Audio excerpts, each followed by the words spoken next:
live. It takes about 10 seconds for it to kick. Going live. You're live. Hi! It's time for UFC 287 here on the Matt Men YouTube channel, coming to you from our nicer studio here inside the same complex somewhere in the state of New Jersey. I am Matt Ryan, joined on the other side of the metaphorical glass, as always, the lovely, the talented, the here because she lives here, Stephanie Sotilli. Yes, hello. How you doing? I live in the hearts of every man that, I don't know. You had something. No, I never have anything. But you're the funny one. I never have a damn thing except a lack of faith in humanity. Well, that's all of us.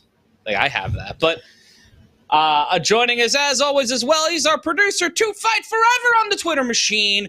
He's MG Geek. Matt, how are you? My friends. I'm great. How's the XFL treating you? It's good. It actually was good today. It was some good. Are the Battlehawks battle-hawking? They're battle-hawking. They played a heck of a game today. Overtime. First overtime of the year. Of this current incarnation of the XFL. But we're here with you for UFC 287. We've got a big card. Right now, Kelvin Gastelum and Chris Curtis are fighting in a middleweight fight. They're in the middle of the second round. Just about 3 minutes remaining in that one. And we're going to start the night with Raul Rosas going up against Christian Rodriguez. Our main event, though, a big rematch. It'll be a battle for the UFC Middleweight Championship, the battle for the 185-pound title, as Israel Adesanya will take on Alex Pereira in the main event. In the 4th time these two men will have fought in combat sports in general.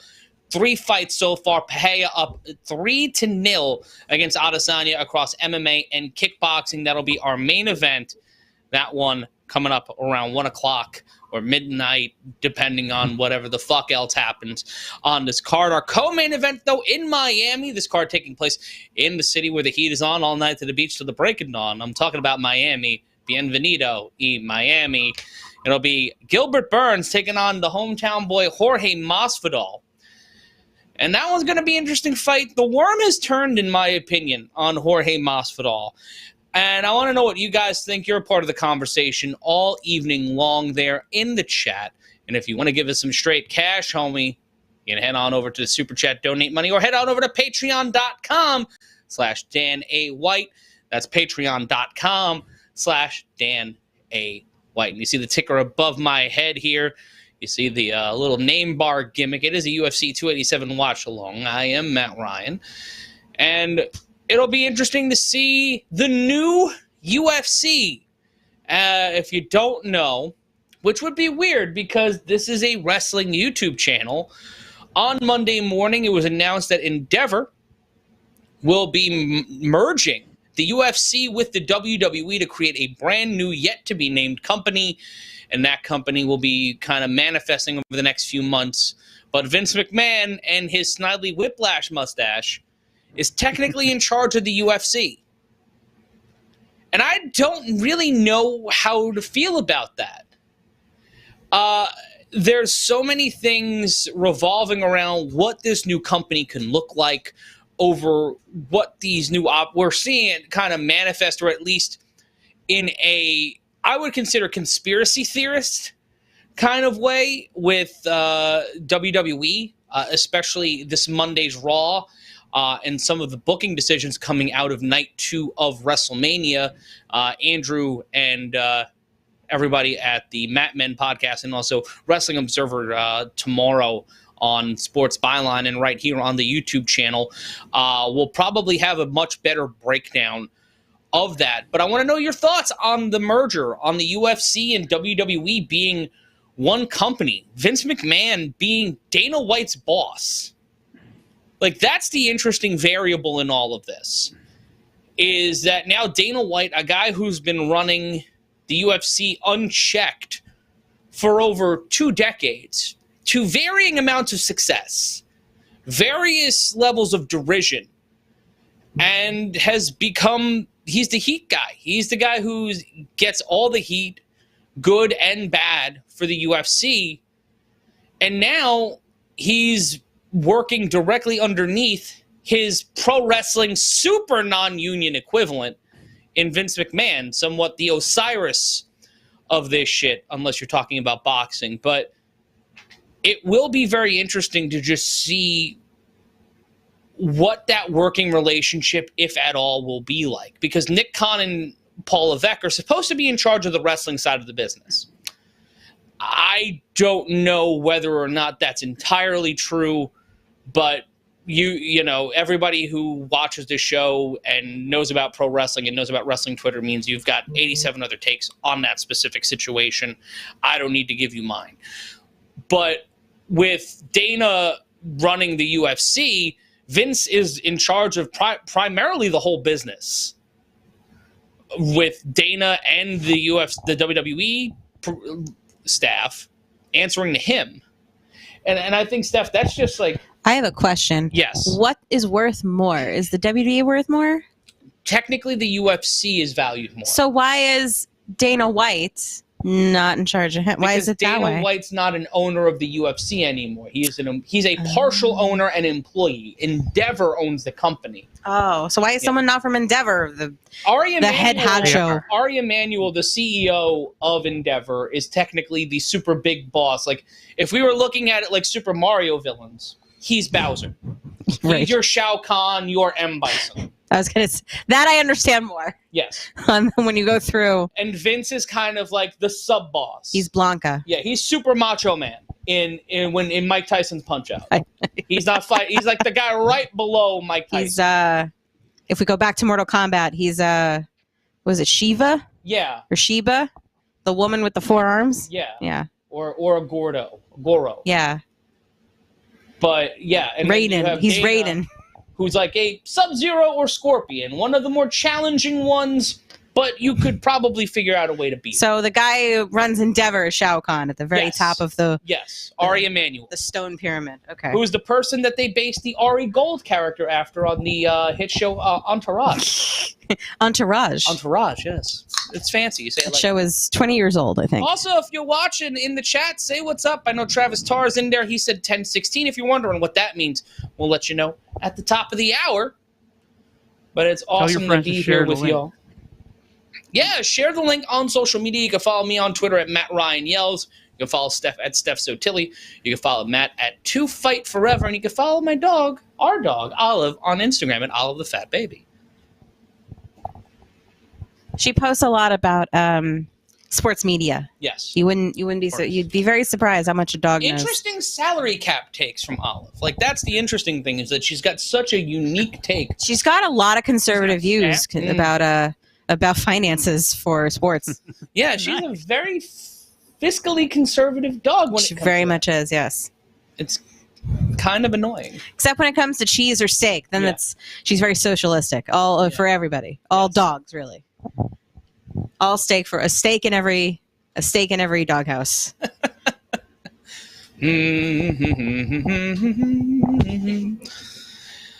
But at the top of the hour, it'll be the start of UFC 287.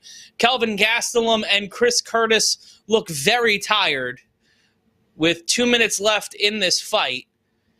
Gastelum almost completely falling atop of Curtis as they throw strikes here under 2 minutes remaining in the fight. Curtis pressed up against the fence now by Gastelum. Both of them, if you've played the UFC games, your stamina bar is red. It is at the bottom, and it's like that much. You got that much stamina left, and I don't blame them. If I tried to go 5 minutes in a fight, let alone 15 minutes, I don't think I would be able to breathe. Needed a body, speaking of not being able to breathe, by Curtis. Left hand missed by Gastelum. Gastelum led the first round in strikes 30-19. They tied in round 2, 30-30. And now it's 36-16 as Curtis almost got a hip toss, almost tried to Vern Gagne Gastelum down to the canvas. 1 minute remaining. A little bit of the raspberry jam coming down from the bridge of Curtis's nose. It somehow got onto the back of Gastelum, who also looks like he's got a little bit of swelling in his right eye and some blood there. He eats an elbow from Gastelum. And Mikey Santellan in the chat. Hey, guys, glad to be here for another event. Well, we're glad to have you. So awesome to have you. And let us know. Spread the word on the social medias about all of the fun stuff going on. And if anybody's wondering why my camera's out of focus, I don't know. I'm perfectly focused on my monitor here. I think somehow the internet has put like some gloss, just like some Vaseline over the lens. I might accidentally have a John Panette filter on. Yeah, I don't know. Maybe it feels you need it to hide the sweat on the forehead for when you're stressed. When you feel the heat beating down on you, maybe it's doing you a favor. Thanks. Was that supposed to be like a friendly thing? I would like to walk around with a blurry filter over me at all times. I think I look better. Shut up.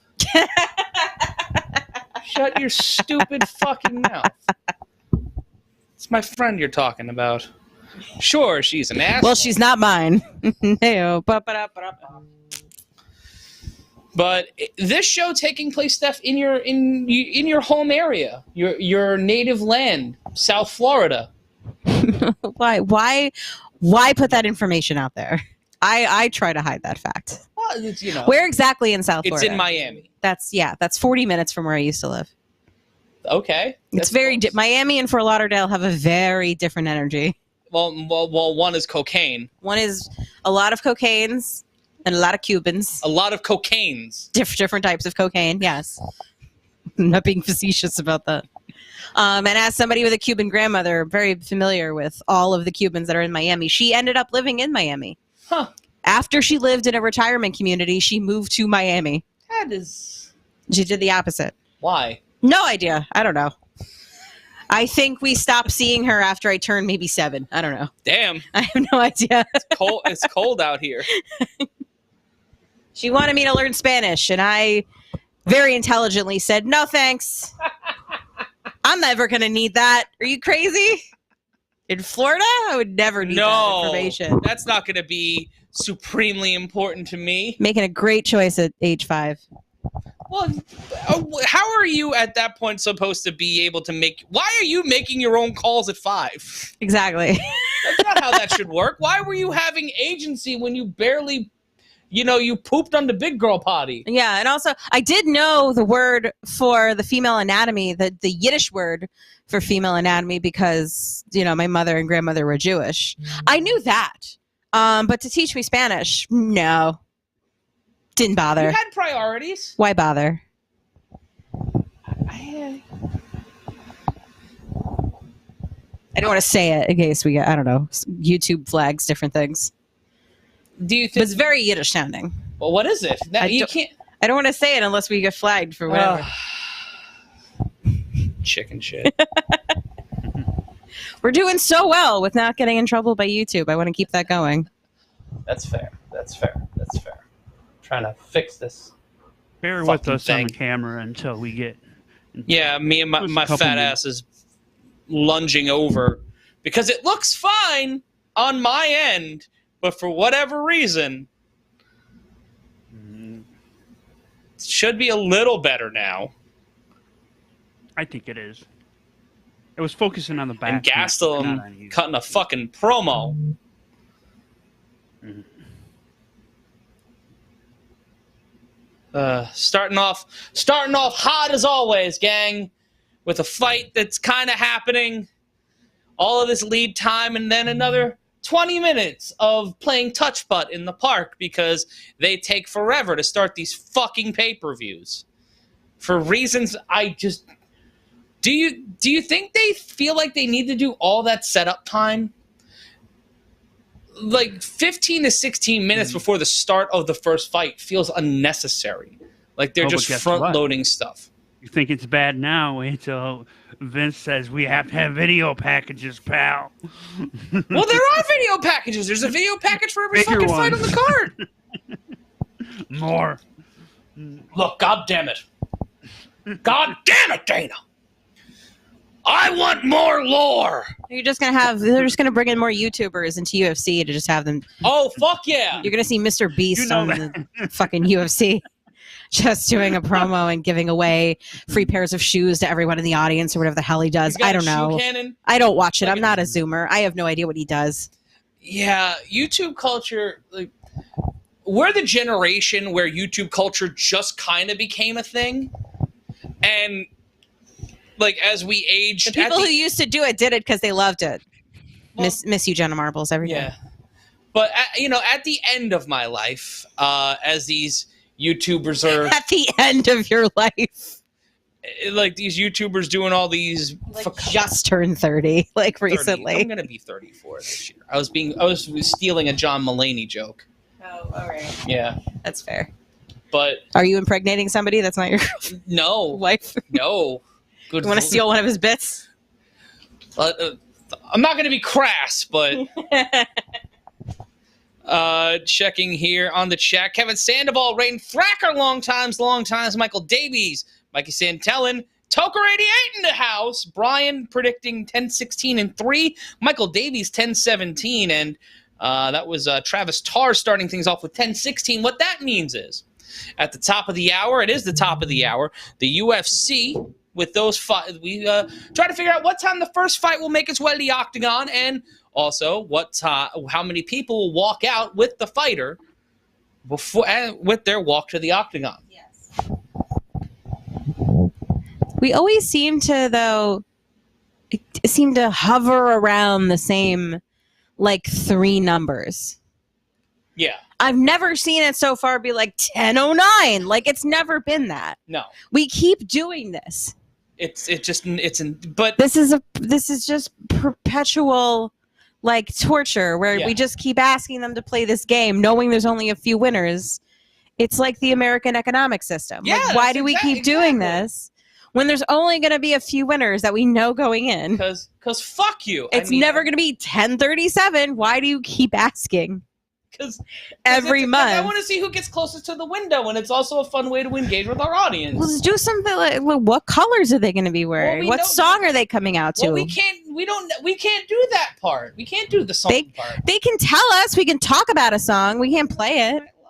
Somebody can tell us what the song is. Well, let's take a look at the chat. Stephen Chapman calling Kelvin and Curtis the fight of the night. It was a fun fight so far. What's the story on the new background? Asked Raiden Fracker. Well, we just moved rooms. We are in another room in the studio, and this is our cool little backdrop setup. Kind of like when we first started, when we would move bookshelves literally around our studio to set up as the stage. Now we have these nice chairs. And you can show different things. Exactly. If you like, there's my Harley Gritty. race. If you want to show off Gritty right there. Yeah, there's a Gritty. It's Gritty. We have various books about hip-hop, baseball, and football. There's some Andy Kaufman paraphernalia, a spoiler Don Jardine mask. The new Hall of Fame. The motherfucking Hall of Famer. Andy Kaufman. Speaking of Hall of Famer, this is a signed shoe by Tony Atlas and Howard Finkel. Just the one shoe. I was wearing the shoe. I took it off so Tony Atlas could sign it. Where's the other shoe? Oh, it's trashed. Okay. Yeah. And 3 lotto numbers with a Powerball added now. See, taking a look at the chat. The camera is super zoomed in. Yes, because the wide shot would basically just show a bunch of white walls instead of a nice medium frame shot. Because we also are just trying to show off more of the space and condense it a little bit. I'm not going to get into the fucking set design thing that I did. No one cares about that. I say you zoom out. That's fair. Stanley Franklin, 10-14 and 3. Good to see you, my friend. John Bruce saying 10-10. Raiden Thacker, 10-13. Young Ed, always there, 10-18. Toker88, 10-15 and 3. Brian, no, I am definitely not married. Sweet Jesus, why would you wish that on somebody? What's wrong with you? Brian saying 10-16 and 3. What about you, Steph? What do you got tonight? Am I married? No. No. Thank God. I meant for the game. Gee, which of the three numbers will it be?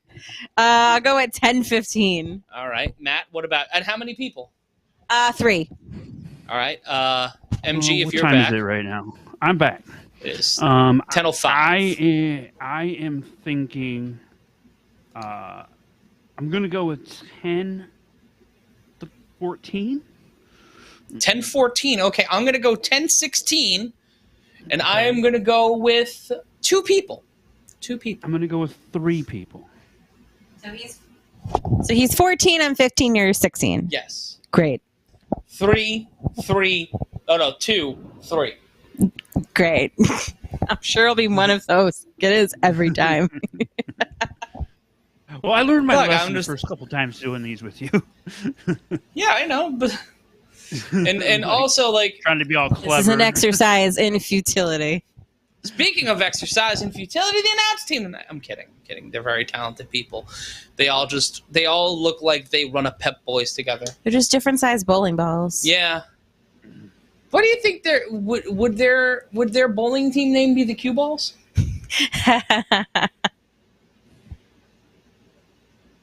Or what else am I thinking of?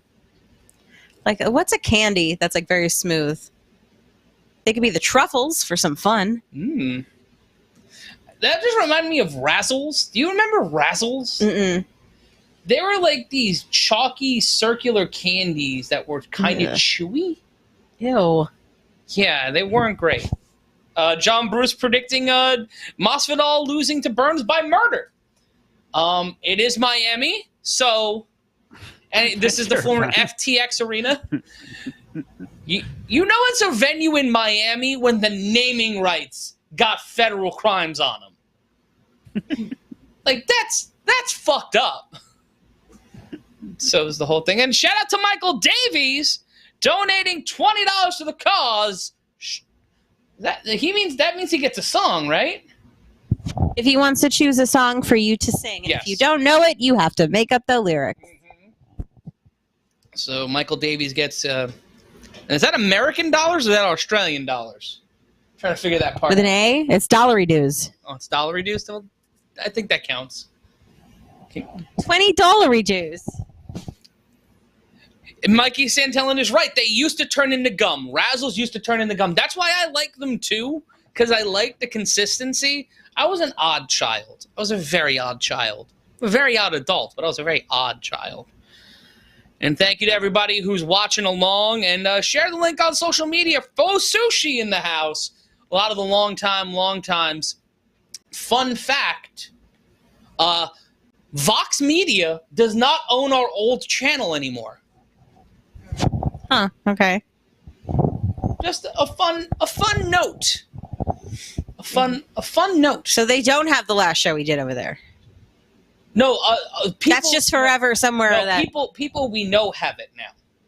Great. Yeah, Okay, great. So how about you put it up? yeah, and it is Australian dollars. Send us some money that you. Who said that? Olive. God, I told you she's so fiscally conservative. Israel Adesanya showing up dressed like he's in Miami. It is dollary dues. It is dollar dues. Yeah, it's $20 dues. Did you get an Brandon- emergency phone call from the Drainage Commission in Springfield? It's $900 dues. Oh my goodness! And welcome to the new studio, by the way. Brendan did not get cut. He does theater things way more now because they're paying him to do theatery things. So it is hard for him to show up and dedicate Saturdays. He he went back to his own planet. Yes, he did. He had to go. His planet needs him. But hopefully Brendan will be able to stop by every once in a while and hang out with us, if not over VMix. But Here's a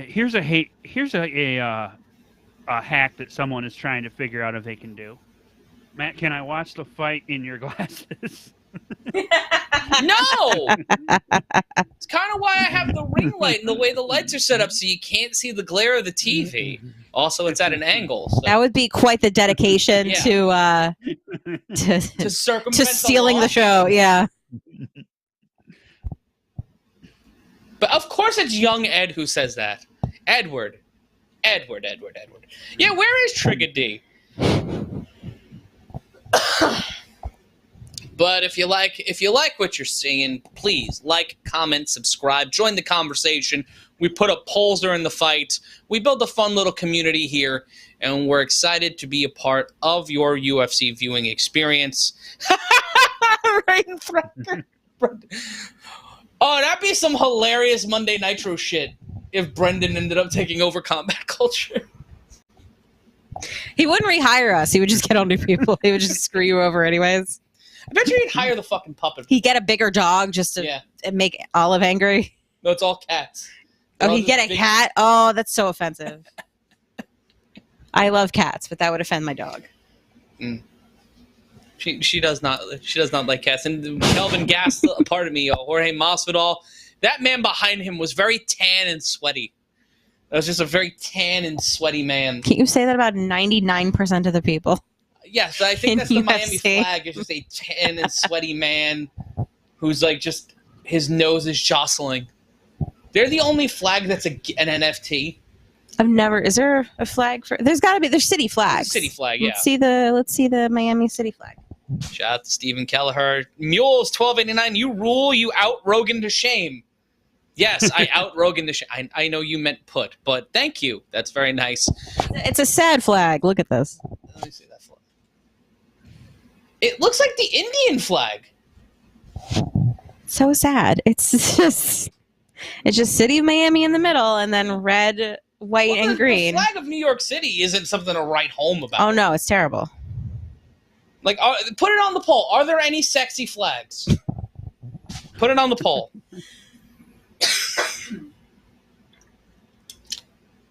Pahe is going to retire Izzy Fo Sushi thinks. I don't know.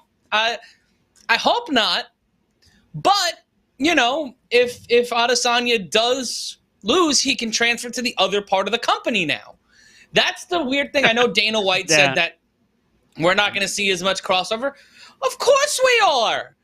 We will. If you make a multi-million-dollar investment in a fighter and you know that you can make money off the fighter, but they're washed, you have a thing to where you can facilitate them still being a draw and getting wins and not getting cooked. In what world would that not be something you do as a massive corporation? I have worked for a fair amount of massive corporations. And good God, if they can find a way to find somebody and justify their paycheck, they will find whatever way to make sure they get their ROI. You can write that into their deal, too. Say, hey, you know, we're going to sign you to a 5-fight deal at the option to go wrestle in the WWE after or they can just say, like, it turns into a dates deal. Like, you have 5 dates. Booked for this, booked for that, and you can renegotiate those contracts at any time. Yep. Like, they cut fighters all the time in the UFC.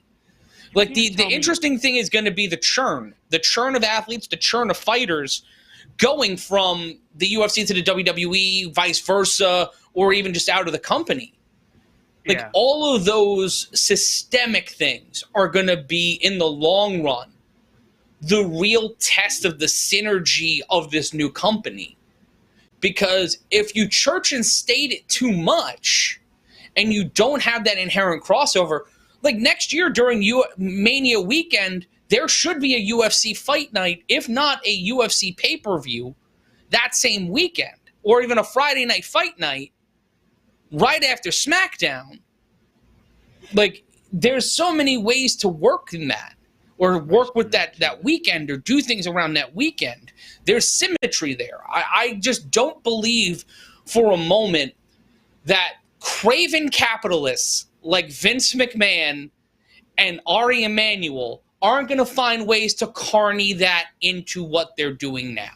I just can't believe that. Fox Sushi has a good question here. Are MMA folks popping into WWE? I don't know. I personally don't watch. That remains to be seen. I don't know about that yet. Right?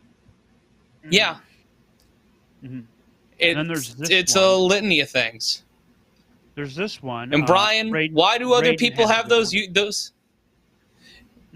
Brian asking, why do other ones? Because they have bigger brands and they're able to pay for things that we don't have, and they have institutional things. It's 3 people in the basement right now. So the thing that will help us is you spreading the word, sharing the link, telling people about what we're doing here, and us continuing to put out a good product. You know, each show we've seen viewers rise up, and a big key to that is guys like people like you tuning in every show. We're, you know, sharing it on social, telling people about it. There's a lot to it, but we're building something back up from a platform where we had over 100,000 subscribers to a new platform. So it will take some time, but we're here for the long haul, unless I get a check. Because if that happens, you'll never see me again. I will Rory B. Bellows the shit out of it. But Khabib puts on 200 pounds and wears overalls. Are you talking about like a hillbilly Khabib? Kind of want to see that now. Haystacks Khabib. I kind of want to see that. Raiden has a good point here. I put it on the screen. You can't put UFC fighters in the WWE. Nobody would believe those guys could hang with UFC fighters. Well, Ronda Rousey sold out MetLife Stadium. Brock Lesnar. Ken Shamrock. There's certainly a precedent today. Found like 13 people that have done crossover at some point. Yeah, Lance Storm did. Lance Storm. No, from UFC. They were in UFC, not just MMA. No, Lance was the one who posted it. Oh, was it Lance? Yeah, okay. It was Lance. Okay, you're right. Yeah. Also, 1017, run me my check. I said 16. Fuck, we all lost. Yeah. Damn. Yeah. How many people? I think 2. You won that part. Yeah, that's true. But shout out to Shirlene Cernagel. You are the best of the best. CM Punk. That's true, Faux Sushi. Yeah, there's a few of them. And I remember when CM Punk did UFC, there was a lot of wrestling interest in it. A lot of people wanted to see him do it, and he was terrible. Punk's one of the biggest names. Punk's one of the biggest names in the history of the business. Mm-hmm. Yeah. That was almost a decade ago. That's weird. That's very weird. Braden Thacker also said 13. But Christian Rodriguez about to step inside the octagon. His last fight was in October of last year against Jeremiah Weems, and he got a first-round submission. Sorry, Joshua Weems. He's finished 7 of his 8 wins, 3 by knockout, 4 submission, 5 first-round finishes, and he's only gone past the first round 3 times, which is really impressive when you're 8-1 and 5 of your fights have been first-round finishes and only have gone pound, and the other 3 times are past the first round. That's a ridiculous stat. Stanley Franklin, MMA equals no script. According to whom? Because if you look at some on-point MMA videos, there's some interesting evidence to certain fights being weezerked. And there's a lot of conspiracy theorists out there that will tell you otherwise. They come up with reasons. Boxing, MMA, there's always going to be that plausible deniability. People think the NFL is a fucking work. Like, and Raul Rosas Jr. coming out in a giant sombrero. He also looks 12 years old. Like, he looks like a baby. He's a murder baby. He's a goddamn murder baby. Why isn't that someone's nickname? Like Raul the Murder Baby Rosas Jr. That's a good name. Can start it here. Yeah. You started trying. He's the murder baby. # murder baby. He's from Clovis, New Mexico. I'd like to see the Diaz brothers in WWE. That'd be fun as fuck. That'd be a lot of fun. Yeah. Mercy for censors. Yeah. Diaz Get the brothers. censors out. Yeah. Also, Michael Davies, if you want to send what song you want me to sing, I never saw if he sent a request for a song or not. Let's see. Yeah. And we got a nice little house so far. Keep spreading the word. How you doing? I'm Matt Ryan. If you've never watched the show before, I'm sorry. If you're a first time, long time, or a long time, or a first time, last time, he's the youngest fighter in the UFC's history, Raul Rosas Jr. A real Billy Stark situation. Moreno's assassin, baby. That is close. That is close, Virginia. That is very true.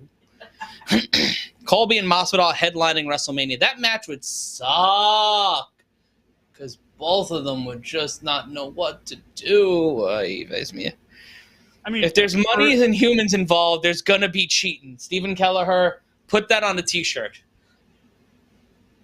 Write that down, MG. We're gonna put that up on the pro wrestling tees and then sell it. The song request is "Nothing Else Matters" by Metallica. Oh dear. I'll do it now. So close, no matter how far. Keep her from the heart. Forever trust in who we are. And nothing else matters. And let's take a look at the tail of the tape. Rosas Jr., 18. Rodriguez, 25. Rosas Jr. with the height advantage, 5'9". Rodriguez, 5'7". Rodriguez came in a little heavy, 137 pounds, 1 pound overweight. Rosas Jr. at 135. Christian Rodriguez with the reach advantage, 71.5 to 67. And Bruce Buffer, dear sweet Jesus, that jacket. It's a honeycomb jacket. It is a honeycomb. That was the first thing I thought of. You also sang that like a jazz crooner.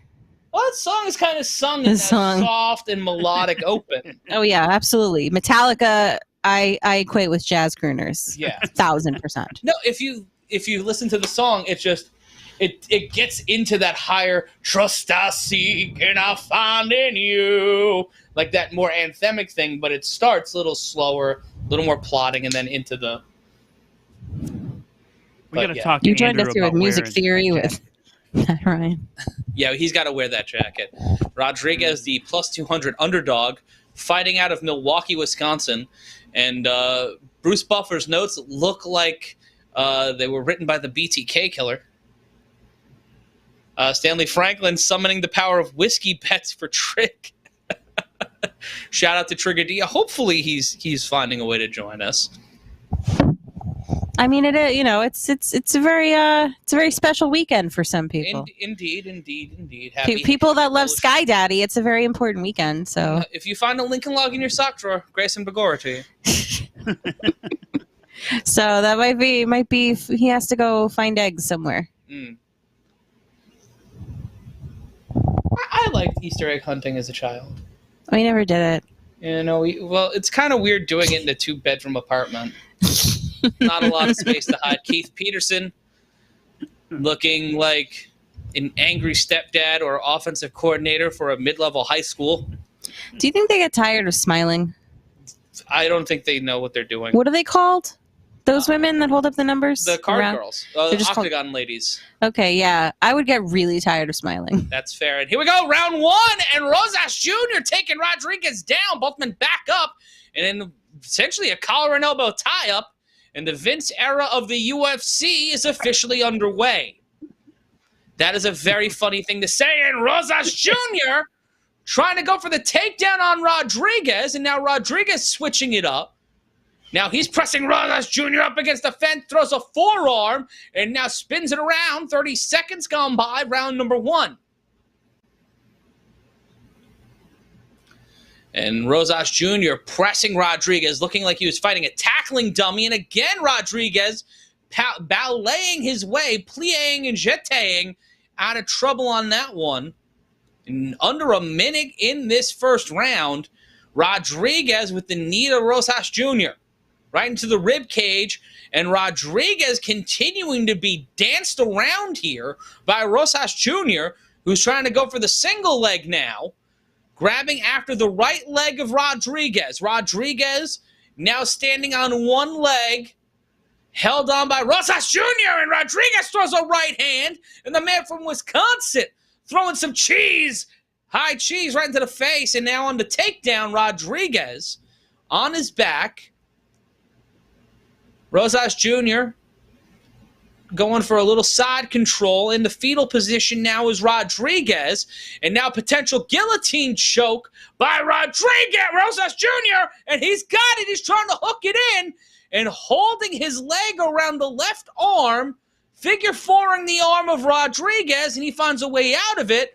And now Rosas Jr. giving up the back to Rodriguez. Rodriguez, now both men back up to a vertical base, and Rosas Jr. back to one, trying to go for the takedown, has a waist lock applied, and now trying to drag Rodriguez down to the octagon canvas. Just over a minute gone by, 2:51. Now in the Luther Campbell position is Rodriguez, face down, ass up. That's the way Rosas Jr. likes to take his opponents down. Belly to back. And now tried to backpack him, did Rosas Jr. The mouthpiece falls out for Rodriguez.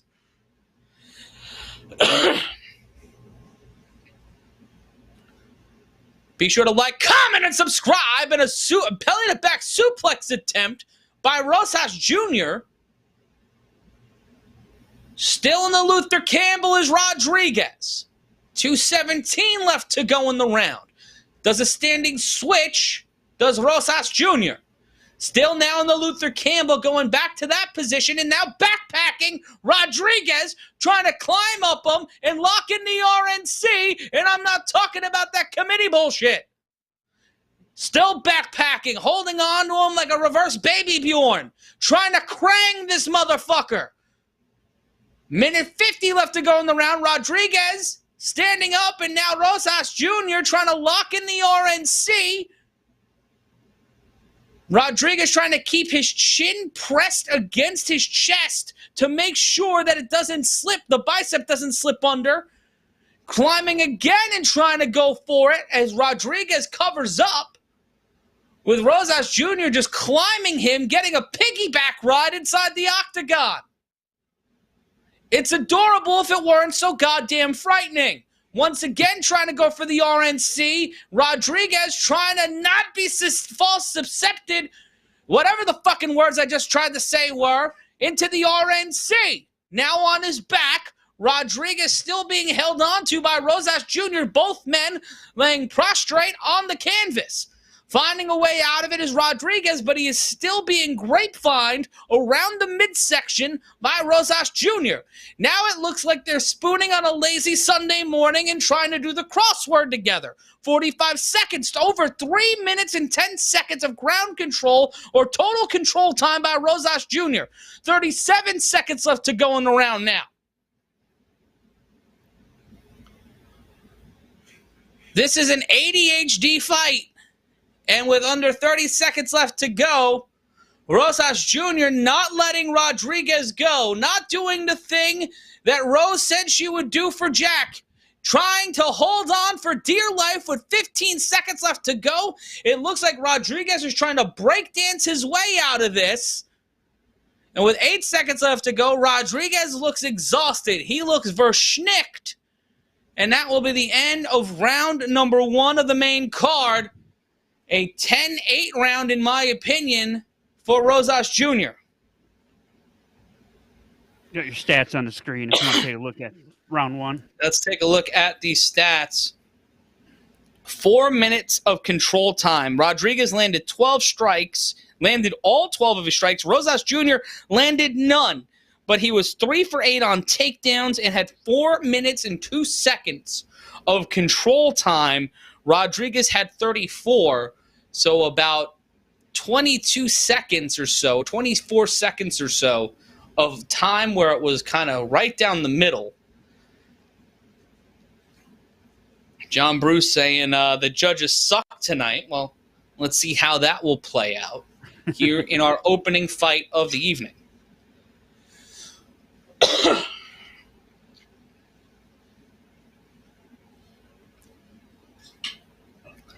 And right in front, I agree. That was not a good call. Taking a look on the poll, it is tied 50-50 on whether or not there are any sexy flags. Here we go with round number 2. Another takedown attempt. That one's stuffed by Rodriguez, but Rosas Jr. holding on like the child who won't let his parents leave on the first day of kindergarten. Weirdly enough, I think I was the same weight as Rosas Jr. when I was in kindergarten. I was a fat baby. 4:35 left to go. If you donate $40, I'll show you a baby picture. There's a lot of blood on that canvas. I like that they've evolved past the Monster logo, and now it's just a can of Monster in the middle of the cage. Another stiff forearm from Rodriguez as Rosas Jr. continues to treat Rodriguez's body like a jungle gym and finding ways to hold on and maintain control. Shout out to the hungover moth. Long time. And Rodriguez getting Rosas Jr. in the Uncle Luke.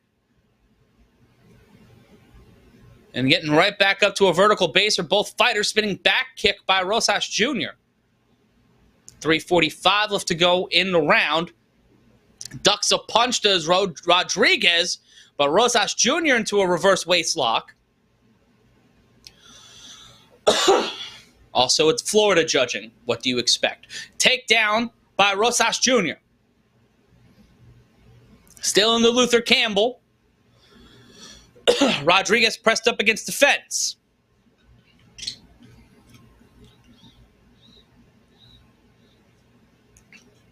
Under 3:16, what left to go in the second round. Rodriguez trying to free himself from the grip of Rosas Jr. Now isolating the leg. Now Rodriguez trying to pass through.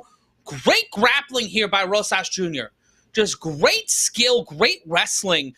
And now Rodriguez turns the tide, laying on top of Rosas Jr. Drives the forearm and elbow into the face. Now trying to climb up the body. And Rodriguez almost gets caught by Rosas Jr.'s legs. And now they are in a position that I saw in a book once, with 2:35 left to go in round number 2.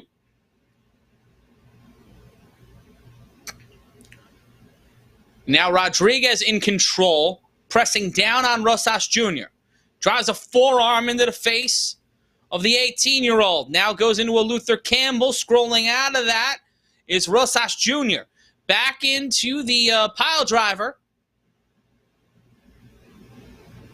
Hit him with the from under, and now into a lateral press.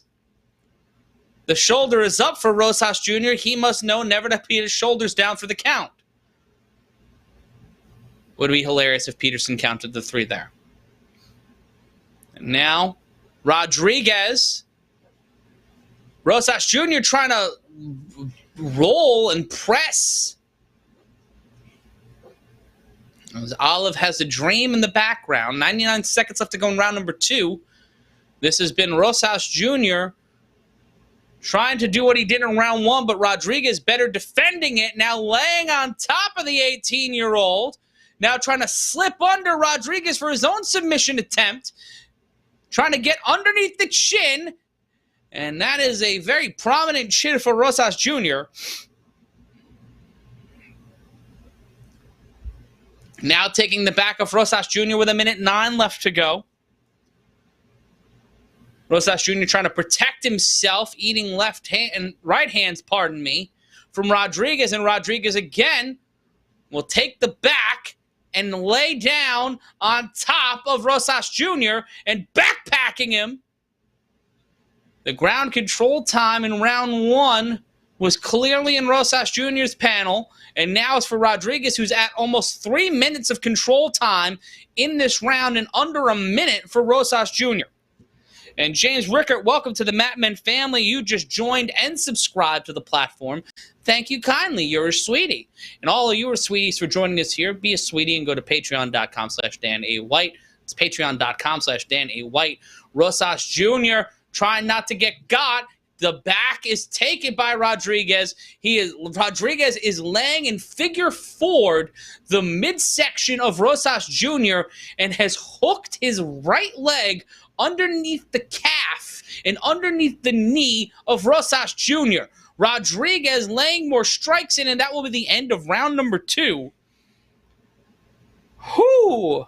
That one was a motherfucker of a round, and we want to thank all of you for joining us here on the show tonight. If you're not liked, comment, or subscribed yet, why not? Ring the notification bell, too, so you know the next time either we're live or Matt Men is live or any other fine products from the Guys from Queens Network.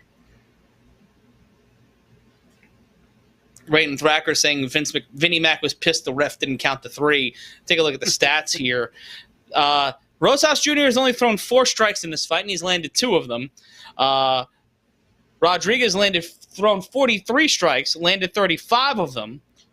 And the control time is 450 to 411. And only 1 submission attempt. Rosas Jr. 3 for 13 on takedown attempts. It's good that he got the takedowns, but that is a lot. That is spamming takedowns. And the next time we're with you is Saturday, May 6th. It'll be Aljamain Sterling taking on Henry Cejudo. That's UFC 288. That's May 6th, right here on the Matt Men YouTube channel. Rain Fracker saying it's 1-1. I completely agree. We begin round number 3. Left hand by Rosas Jr. Right hand thrown by Rodriguez. Jumping strike from Rosas Jr. Should have go for a Superman punch. Did not land. Spinning back fist, but Rodriguez will land 2 rights to the jaw of Rosas Jr. Circling around the octagon. Back to the fence for Rosas Jr. Kick missed. Right hand, left hand followed by a right hand from Rodriguez. Feigns the knee shot, does Rodriguez.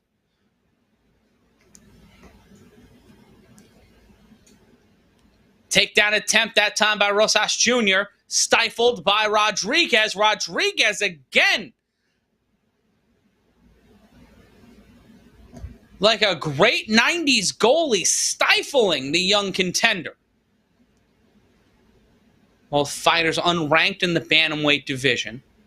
Kick to the leg to Rodriguez. Another takedown attempt stymied by the New Mexico native. Pardon me, by Rodriguez. Rosas Jr. is the one from New Mexico.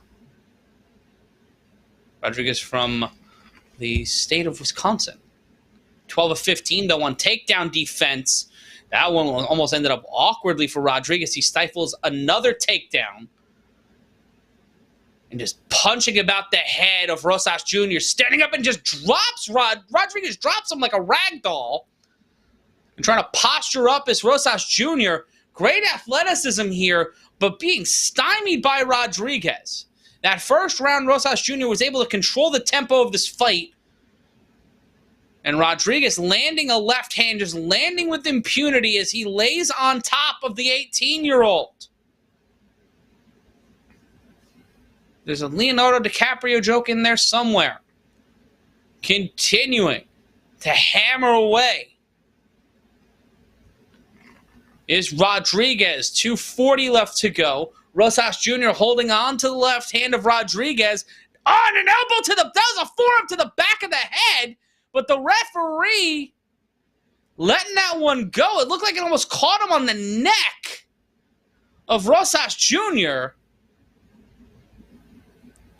And cinching up that waist lock, the pressure applied with the legs wrapped around Rosas Jr. 55-5 is the strike ratio in this fight. Rosas Jr. has landed 5 total strikes. Rodriguez landing many multiples of that. That is 11 times the strikes. He has landed 11 times the strikes of his opponent. But it was an even fight coming into this round, and Rodriguez continuing to just pepper Rosas Jr. with punches. And now again trying to go for the submission attempt. The young man continues to persist. He is continuing the fight here, but Rodriguez has caught his bishop and is trying to finish this fight by any means necessary in the next 87 seconds.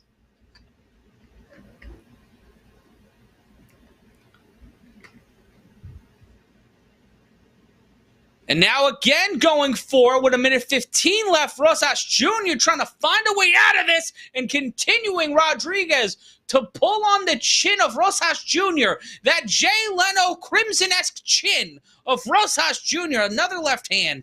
A chin Antonio Inoki would set his watch to is the only thing saving Rosas Jr. from tapping out here with 53 seconds left to go in the round.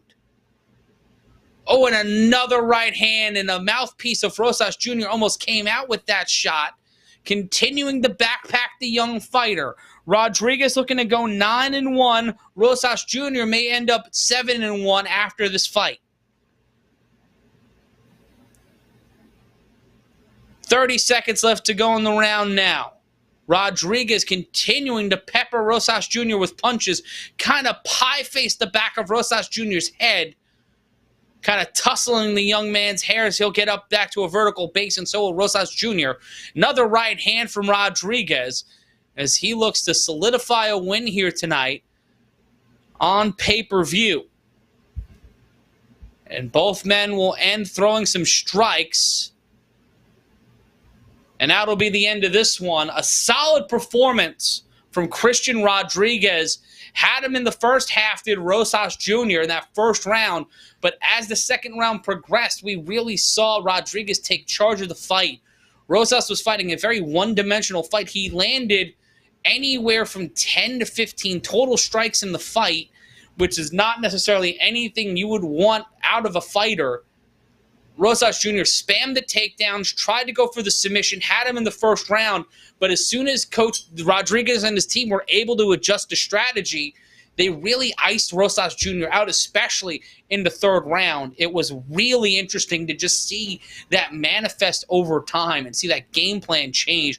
A huge knee that landed by Rodriguez in the fight that really helped set things going. And adrenaline burn. Yeah, no, Steven, that was that first round was a lot of frenetic energy. I know someone wrote in the chat that this was being frenetic. This fight was frenetic, and it was a lot of quick movement, a lot of pacing. But as soon as Rodriguez was able to slow down the fight and slow down his opponent and make him overthink, make him guess himself, he was able to turn the tide and completely subvert the game plan from Rosas Jr.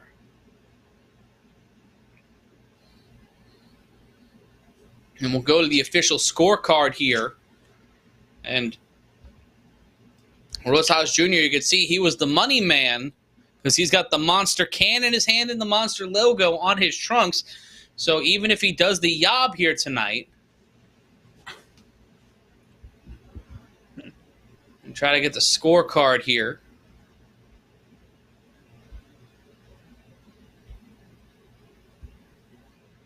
And the winner is Christian Rodriguez. And he walks out with the win via unanimous decision. They have it up on the, if you look on the stats there. And it was the 28-29, 28-29, 28-29. So all judges giving the first round to Raul Rosas Jr. 29-28 across the board. Rodriguez winning rounds 2 and 3 to come out with the win and move up to 9-1 in his professional career. Fosushi Tverashvili is a very talented fighter and a name that is very hard for me to say, which always sucks. And I wish Trigger was here because then we could do the Giblendez jokes and et cetera, et cetera. If you like what you're watching and you want to support it, you can head on over to patreon.com/Dan A. White. That's patreon.com/Dan A. White. Or you can also go into the super chat and give us some straight cash, homie. After 45 votes, Steph, where do we fall on whether or not flags can be sexy? I mean, it's very close. It's almost split down the middle, but it looks like yes. 53%. There are sexy flags. All right, well... name some sexy flags in the chat. I want to find your sexy flags. Never a sentence I'd ever thought I'd say. I'm glad that we could do that. I'm glad we can come together as a community and talk about flags we'd want to have sex with. And if you say anything from Florida, you're wrong. It's not a sexy flag. It's Alabama's flag with an ugly seal in the middle. Have you seen it? Is Florida an uglier Alabama? Or is Alabama an uglier Florida? Alabama is a dumber Florida. Well, somehow. Hard. Yeah, that's... Hey, I don't know. Check the stats. I'm not saying it. There's Jamal Hill, the UFC light heavyweight champion. And there's Vitor Belfort. Why does he have a Band-Aid by his eyebrow? Whoa! Wow, and he's Get sitting the next to fuck Kim. He looks so old. He's tanner than Hogan in '86. You got to say he was just on the screen for those who aren't watching. It was defendant Donald J. Trump. Oh my God.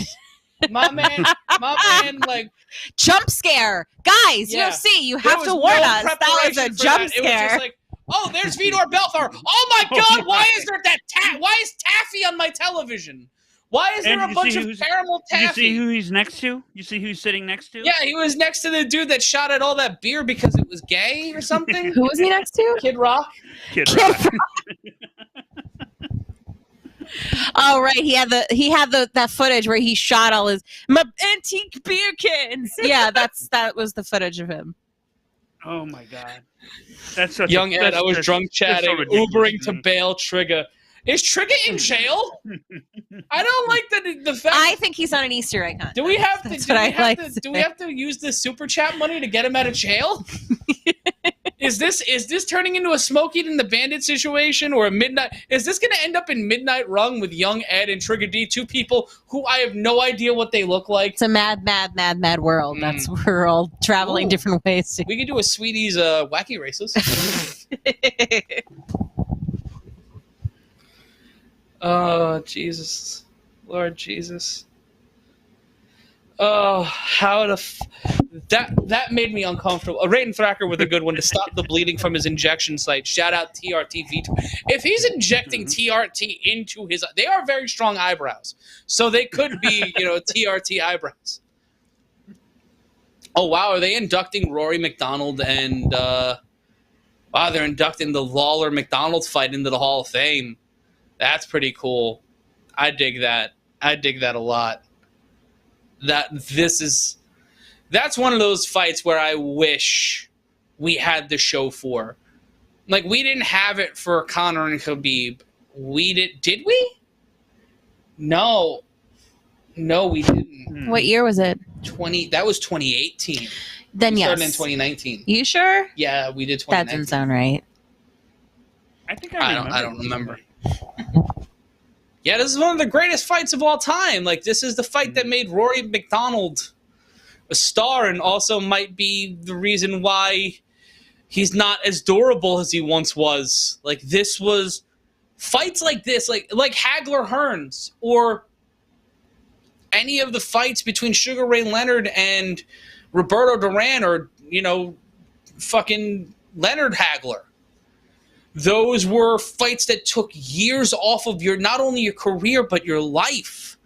Like, the amount of punishment those two people put themselves through over the course of this fight. Look at all the fucking blood in the cage. This is the glory and the sorrow of mixed martial arts, because these warrior-like performances they're lauded for good reason. They are, as Stephen Keller, deservedly so of praise and acclaim. But the other side of it, whether or not the other side of it is worth it, is the thing that really fucks me up sometimes. Because, God, do I love fighting. God, do I love football. God, do I love wrestling.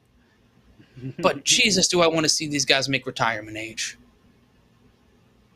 And it's Lawler McDonald 2 will be in the Hall of Fame wing in 2015. Robbie Lawler in the crowd. There's Rashad Evans looking a lot like a diet Lennox Lewis. There are people standing and clapping for reasons they don't know why. I don't know why they're standing and clapping. Justin and Ferguson, beat the career out of Tony. Yeah. And we get a booth shot of Joe Rogan drink. Is that a lighter? What the fuck is that? A pen knife on his dad? Why does he have a Swiss Army knife on his notes? Dana White Joe Rogan's an odd boy. To say the least. Yeah. Toker 88, they literally leave it all in the ring. Is water wet? That's true. That's a fair point. It's a fair point, Matt. That's a fair point. That's MG Geek. I'm Matt Ryan. On the other side of the metaphorical glass is Stephanie Sotilli. And we will be with you all night long talking all the things in the Ultimate Fighting Championship. Let us know your predictions below. Let us know if you got any questions. If you like what you're hearing, if you enjoy the program, donate to the Super Chat. Give us some of that straight cash, homie. Or go to patreon.com/Dan A. White.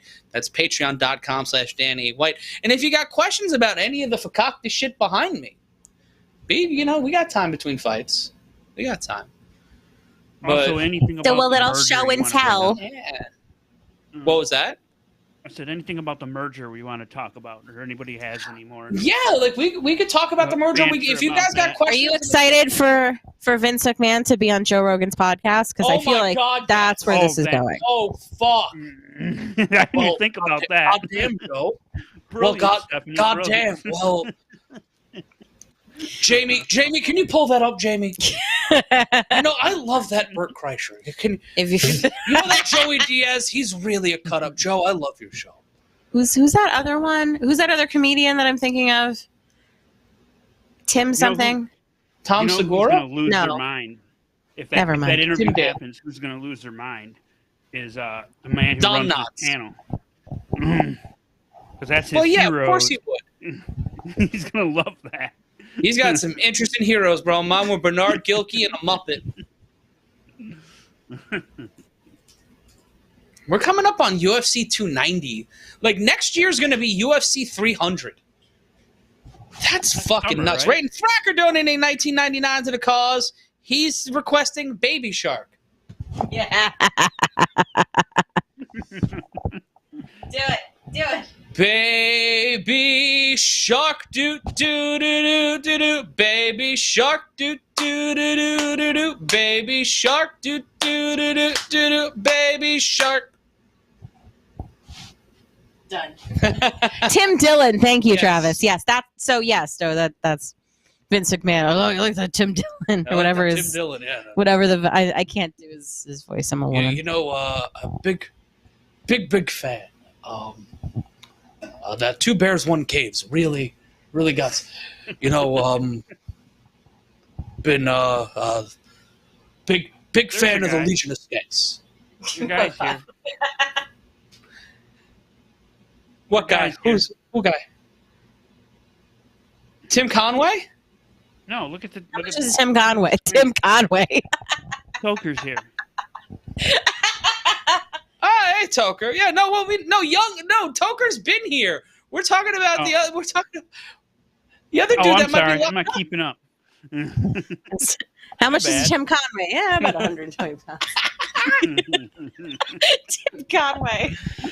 I will guarantee you this. We're the only UFC watch-along making Tim Conway jokes. You're welcome. And with I'd say, a passable Vince McMahon impression. Yeah. It's a good Nixon. It's a passable Vince. Well, goddamn, pal. Is that like I feel like there's a lot of common impressions that men do, right? I feel like he's one of them. Ed McMahon too. Hi-oh. He used to be Bill Clinton. Everybody tried to do a Clinton. I can do the gesture. I can't do the impression. But next up is Santiago Ponzinibbio against Kevin Holland. And there's Megan O'Leary on the Megan O'Leary spot. Like, when they're in the production meeting, like, guys, we need to do this thing for a stand-up for Megan. I need you guys to render something that's going to be like 80 gigs, but it's just like a spot. Like, it's just a mark. Like, we could do it with tape, but we can't because we got to use this fakakta thing. And it's brought to you by Manscaped. We're not brought to you by Manscaped because the pitch copy I suggested was shave your balls with Manscaped, and I was told not to do that. You've clearly I think a lot of people would appreciate it. You've clearly never heard the reads of another website. But ahead of tonight's UFC 287 is coming from DraftKings. One better put $20,000 on a Santiago Ponzinibbio most takedowns, Kevin Holland most knockdowns potential payout. will be $210,000. It's a plus 950 parlay. Sweet backflipping Jesus. Let us know who you think will get the win in this fight. Ponzinibbio fighting out of Coconut Grove.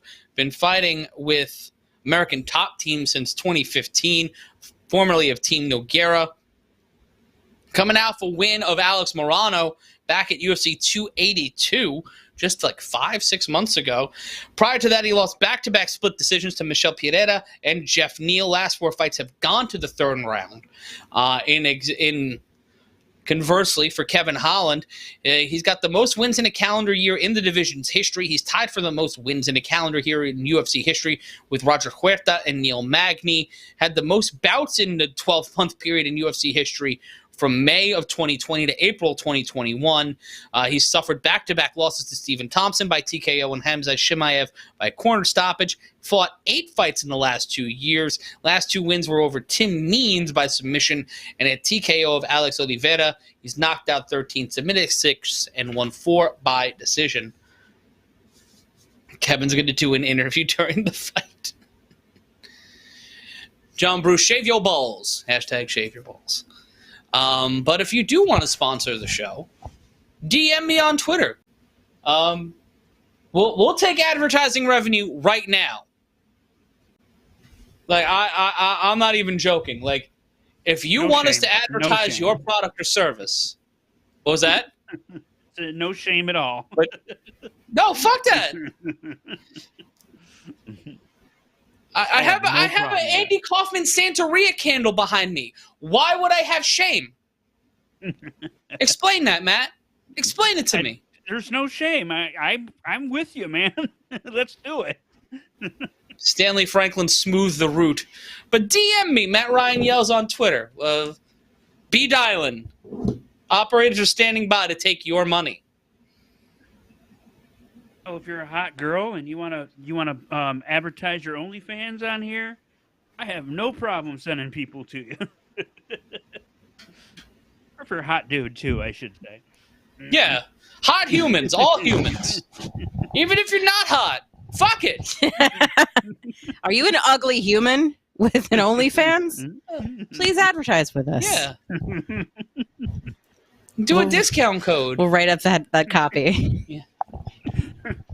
Oh, I don't need copy for it. Just like I'll do it for a sandwich. Lie. Like I says, how low you're gonna debase yourself. It's weirdly enough, right now, I don't think it's called combat culture anymore. I don't know what it's called now, but let's take a look at some props. Holland to win by KO or TKO plus 175. Holland to win by submission plus 700. Holland to win by decision plus 175. Those are some really solid props for Kevin Holland. Those are props that give him props. I'm not proud that I said that. I'm not. I'm just not. I'm not happy that I said those words in that order.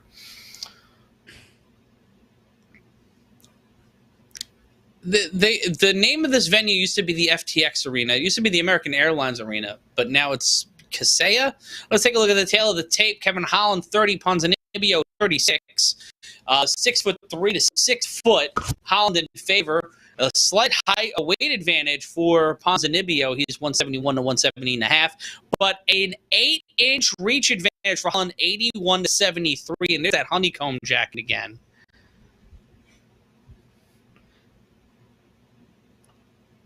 Stephen Kelleher, I'm hot. Tim Conway. I feel like I should ask the poll question, Steph, but I don't know if I should. Which is? Would you fuck Tim Conway? Now? Yeah, in general.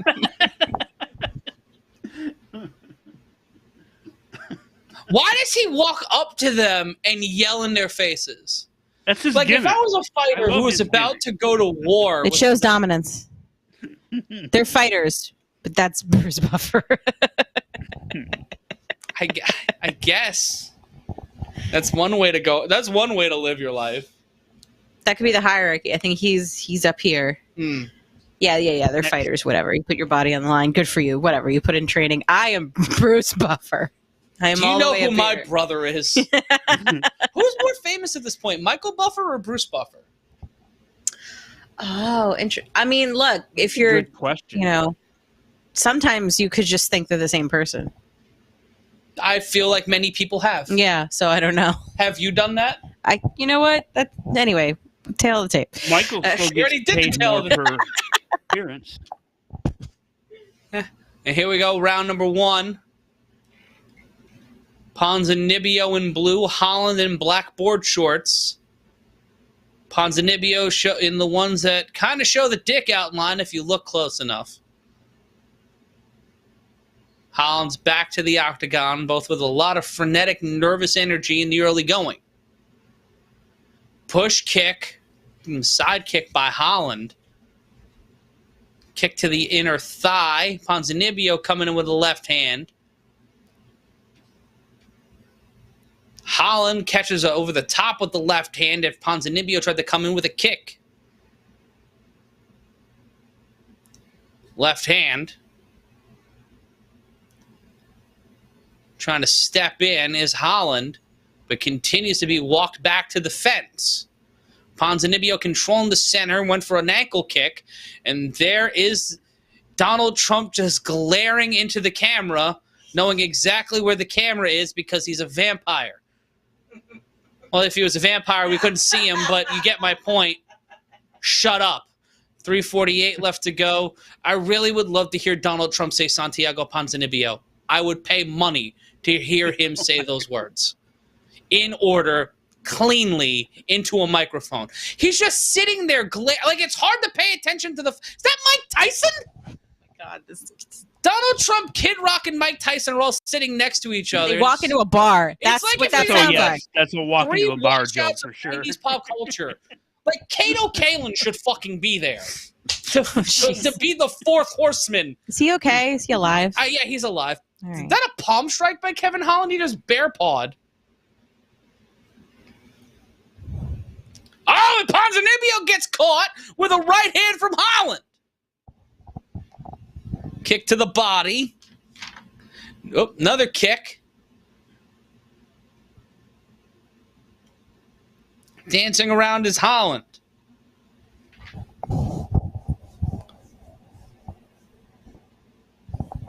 Trying to push at the knee is Ponzinibbio. Missing with the left hand is Holland.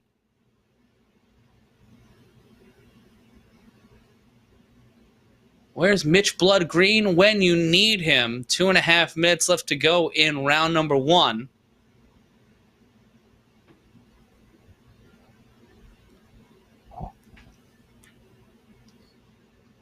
Holland continuing to be on his bicycles, just circling around, kick by Ponzinibbio. Stepping in is Holland.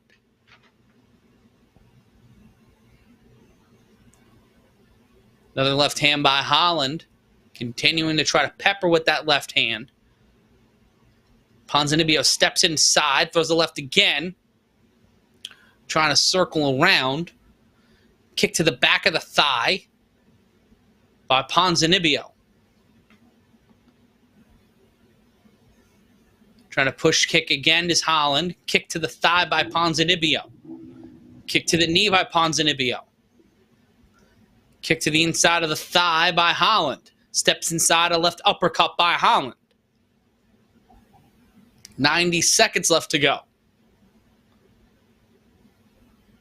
Trying to circle around is Kevin Holland. Steps inside this Ponzinibbio. He lends a left hand of his own. Minute 19 left to go. Right-left combination. And Holland avoiding some strikes from Ponzinibbio, who looks to be more confident here in the final minute 10 of the first. Minute 5 left to go. Kick to the midsection by Holland. Trying to fade with that right hand. Holland into the left. Fading the leg kick again. And Ponzinibbio trying to press with those strikes. Misses a left, lands a right over the top. Left hand thrown by Holland.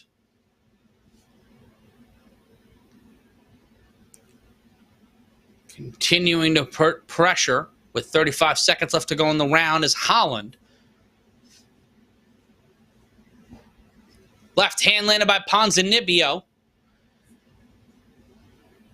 And Holland trying to show off his kicks. Didn't land any, but got some distance from Ponzinibbio. Went for a knee and then an overhand left did Holland. It did not land. Throwing that left again to Holland, not landing. Caught the leg, did Ponzinibbio, and he tried to slip down for the takedown. Holland landing with impunity, and that will be the end of round number 1. Quick, fast, and in a hurry. And Holland might have taken that round after landing some huge shots onto Ponzinibbio after that weird pseudo takedown. PJ Simpson, you smell good. That is a... And if you guys want to know what Olive looks like here in studio, if you want to post that to Twitter, Steph, at Steph Sotilli, a photo of the fat baby. Because just of how Olive is situated. We're looking at the replay here. A back fist by Kevin Holland towards the end of that round where he just gets caught over the top. Caught him right on the jaw. Don't mean to interrupt you, but for what it's worth, what I have on the screen, you smell good. What Kevin Holland said. According to them on commentary, he said, "Did you smell weed?" Must have been over by Tyson. I swear to God, if there's a cipher right now, if Trump's passing a blunt right now, I wouldn't know what to think. High. You know he's stoned. Him and Kid Rock. Oh my. Yeah, but like them trying to get that's the world's saddest blunt rotation. I've been in some, allegedly been in some, and like that's the saddest. What's your saddest blunt rotation? Like just the compendium of individuals. Holland trying to kick out the leg of Ponzinibbio to kick his leg out of his leg, as Owen Hart would say.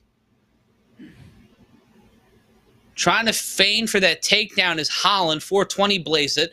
Left to go in round number 2. Holland 36 of 74 in significant strikes. 28 of 38 is Ponzinibbio.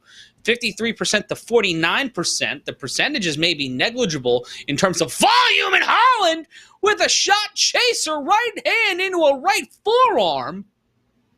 As a man from Texas trying to make Ponzinibbio see the big bright stars deep in the heart of Texas and looking up at the lights here in round number 2. I'm Matt Ryan, joined by Stephanie Sotilli and MG Geek and all of the Fat Baby. Here on the Matt Men YouTube channel. If it's your first time joining us, welcome. If it's your 6th or 7th time with us, thank you for being a part of the team. If you've been with us since the beginning, thank you. I don't know why, but thank you. I have no idea who Oh, is that the person from the thing?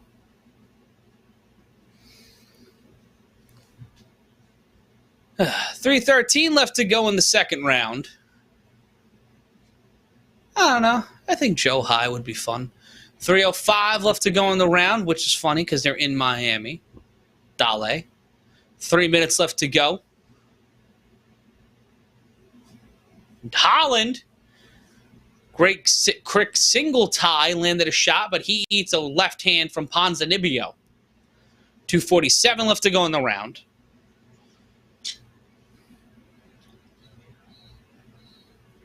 Well, Tucker, why are you doing that with a cop? I know cops. Oh, and a right hand from Ponzinibbio. It landed. Tried to follow up with a left-right combination going over the top with the left, but that did not land. 225 left to go in his second round of a welterweight battle between Holland and Ponzinibbio. Trying to assert pressure. And the person asking, we got a person finally asking, show me the video. We haven't had one of those in a while. That's a nice reminder of the old days. Kick to the ass of Kevin Holland by Ponzinibbio.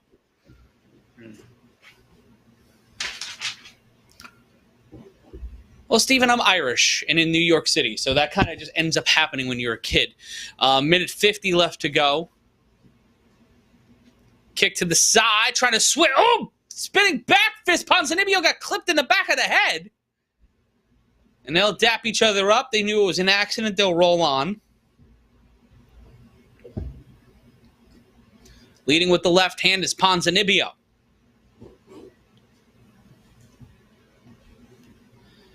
Minute 25 now. Donate to the Super Chat. $20 gets you a song. If you want to ask any questions about what's behind me, more than welcome to. Show off some of my rare wrestling memorabilia. Half the reason why I have the studio. Minute 10 left to go. Right hand thrown by Holland. He set up and charged that one.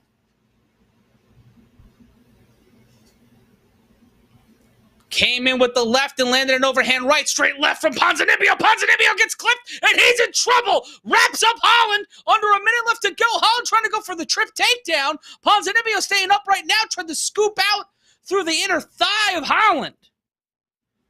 Holland and Ponzinibbio will push away, and with 40 seconds left to go, 35 seconds, a left hand followed up by a right from Ponzinibbio. 30 seconds left to go now in the round. 25 seconds, both men pacing around near the back of near the fence, 20 seconds left to go. Forearm and elbow from Holland to behind the ear of Ponzinibbio. Trying to get into the kitchen of Ponzinibbio as Santiago tries to fight away with 5 seconds left to go in the round. Kevin Holland throws a double thumbs up to his coaches. They dap each other up, and they will go to round 3. And Stanley Franklin asking an interesting question. Saying an interesting comment. Never smoked weed and lost all of my guns in a boating accident. What the fuck does that... What? That is a... That's a sentence. As we head into round 3, let me know who you guys think is winning this fight. And yeah, Kevin Holland does need a win. He's coming off of back-to-back losses. He lost to Thompson by TKO and then Chimaev through corner stoppage. This is the first time in a couple of fights where it feels like heading into the third round, or Holland even going to the third round is a big advantage for him. I can see Holland being up or this fight being split heading into the third round. But what Holland is doing could be considered as it working. Max Holloway fighting on a fight night card. That's so weird. That is so weird to think of. But that'll be next Saturday night on ESPN+. I have no real money in you subscribing to ESPN+. So if you want to, cool. If not, cool. 4:55 left to go, 5 seconds gone by in the third and final round. Holland leading up with 3 jabs. Ponzinibbio trying to dictate the pace here.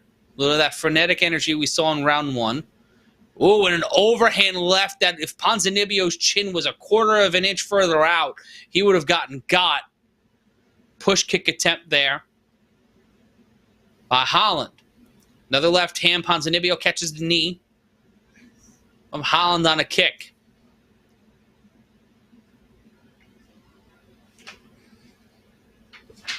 You're right, and I know it's just weird seeing it. Like even if it's happened before with Max Holloway fighting on a fight night, it is still very, very odd. 4:09 left to go in the third round. It's like anytime big talent, like guys who have main evented or fought in stadiums, are on fight nights, it's just jarring.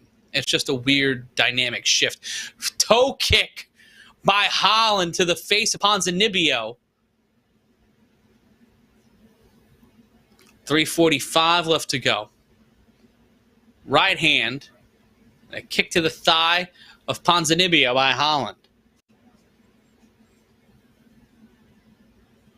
Holland trying to lead with that jab. Ponzinibbio throwing one of his own. Another overhand crushing left from Holland. Doesn't get all of it, but he is throwing a lot of power behind some of those shots. Being fairly methodical, attempting a head kick was Ponzinibbio. That does not land. 3:16, what left to go? It looks like Ponzinibbio lost a little. He threw a kick, and then his knee kind of just stood straight up. Left hand, another one thrown by Ponzinibbio. 3 minutes remaining in the card. In the fight, pardon me. Push kick, again by Holland. Spinning head kick does not land by Holland. 2:50 left to go in the round. Holland with his back to the fence. Ponzinibbio comes inside, right to the body, overhand left, and lands a quick left jab, and then a kick to the leg by Ponzinibbio. 2.5 minutes remain. Thank you for joining us. 2:22 left to go. Straight left thrown by Holland. Throwing another overhand left was Holland. 2:15 now. Holland trying to circle around. Left to the abdomen by Ponzinibbio. Missing with an overhand left was Holland. Kick to the knee by Ponzinibbio. Overhead can kick by Holland doesn't land. 2 minutes before we go to the scorecard. Push kick to the midsection by Holland to Ponzinibbio. Overhand left by Ponzinibbio. Minute 55, the pressure getting ratcheted up, which is why I'm talking very stochastically. Minute 48.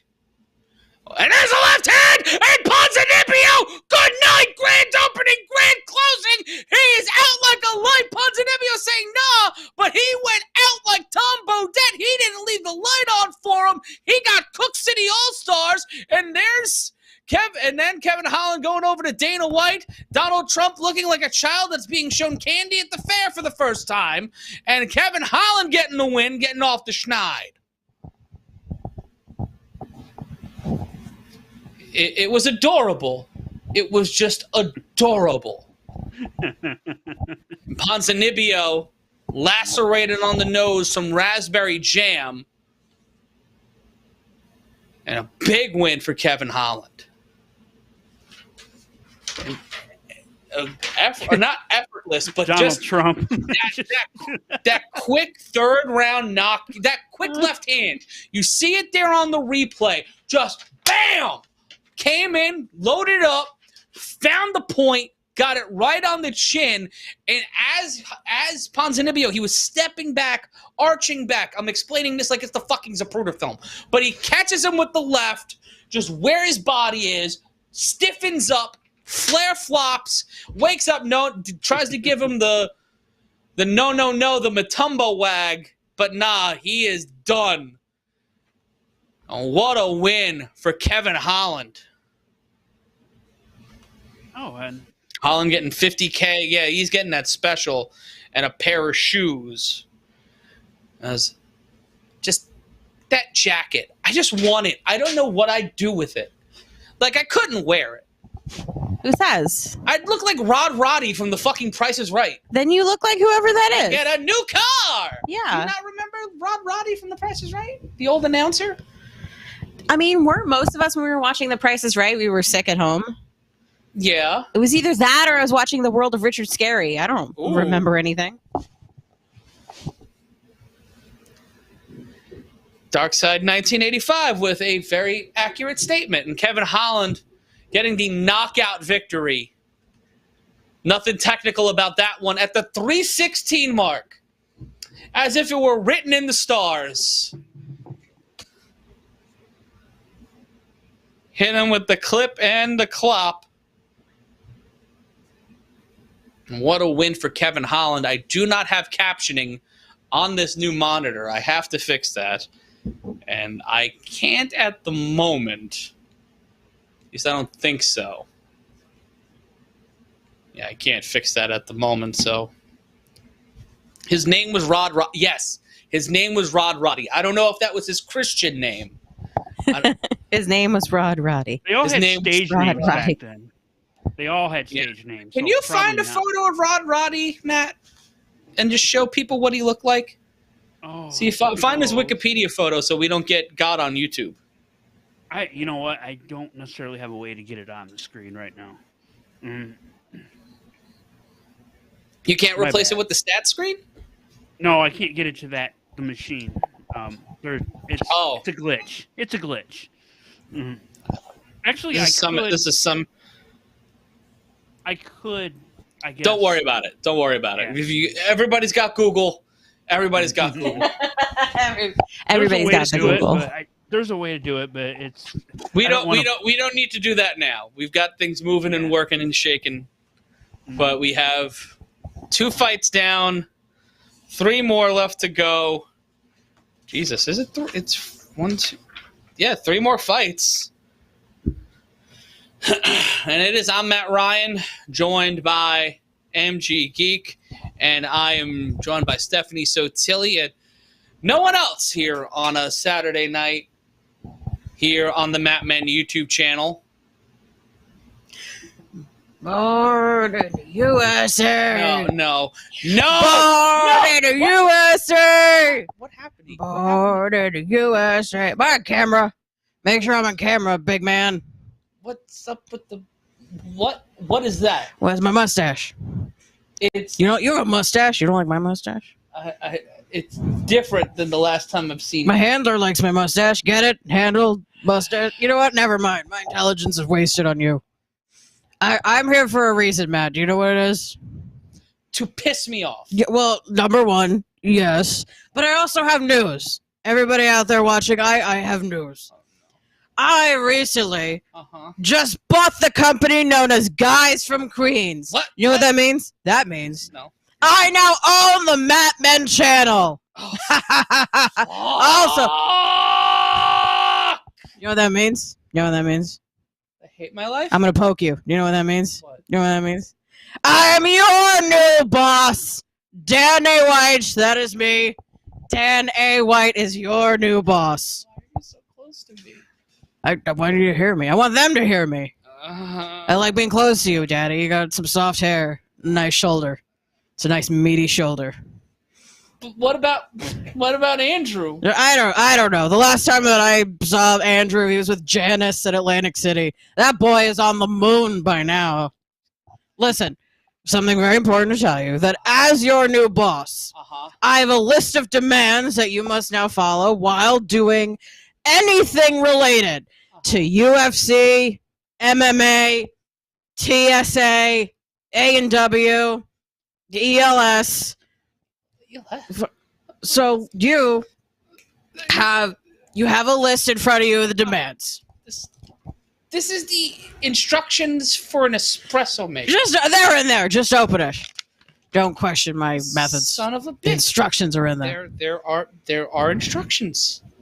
So we're gonna read. So you read along as I read aloud. It's like we're in school. All right, everybody listening out there, you got it. Yeah. You can't follow along out there, but he can. So the first rule: everyone involved in the show, you, MG, Stephanie, and even Olive, you can't wear pants anymore. I'm sorry, you cannot wear any pants. It just makes me feel self-conscious when I want to get naked. So no pants. All right. Not at all. Number 2. Check. Stop comparing me. I'm saying this to all the people out here. Stop comparing me to Statler and or Waldorf. That is anti-feltist. It's very racist towards puppets. We do not all look and sound the same. Get woke, Ryan. You. I heard. My words and my movements are delayed. Sorry. I have to hit you after I talk. A puppet brain is a little smoother than human brains. I could certainly imagine. Get woke, Ryan. All right. The third one. Matt, you need to be louder, angrier, and have access to a time machine. I like that one. That one works. The next one. When I, Dan A. White, am not on the screen, everyone else should be asking, where's Dan? And also, is his dick that big? And the answer is, of course, yes, it is. All right. And lastly, Buttafuoco. Born in the USA. Born in the USA. What just happened, Matt? What just happened? A puppet is our boss now. I'm going to drink the rest of this. America. Of course he is.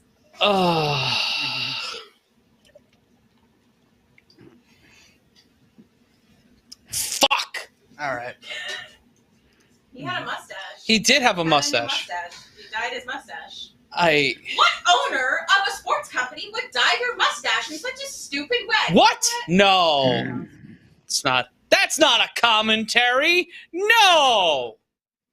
And who the hell would do that? And here's another thing. Who wants to buy this channel? Well, you're attractive, MG. They want to buy it for the XFL podcast.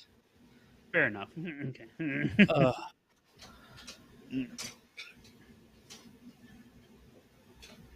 I like that this show is live because then we can just do things like that and ask questions. This is a spiffy jacket. It is he is dressed for a lovely gala. I guess when you move up in management, you dress differently.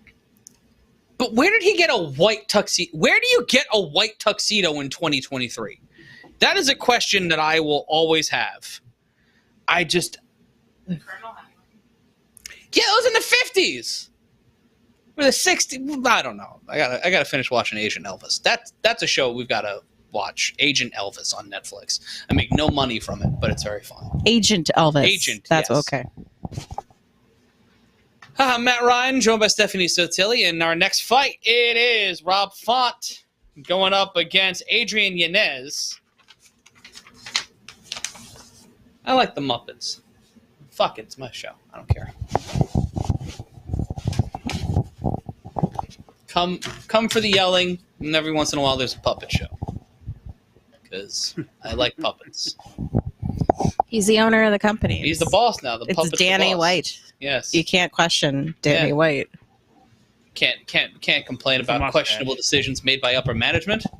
That's silly. With a mustache. With a mustache. A more that pronounced makes it all mustache. better. Yeah, the pronounced mustache kind of like is a salve that washes over the bit. Should he dye his eyebrows? No, I like it. I like him looking more and more like a creep every time.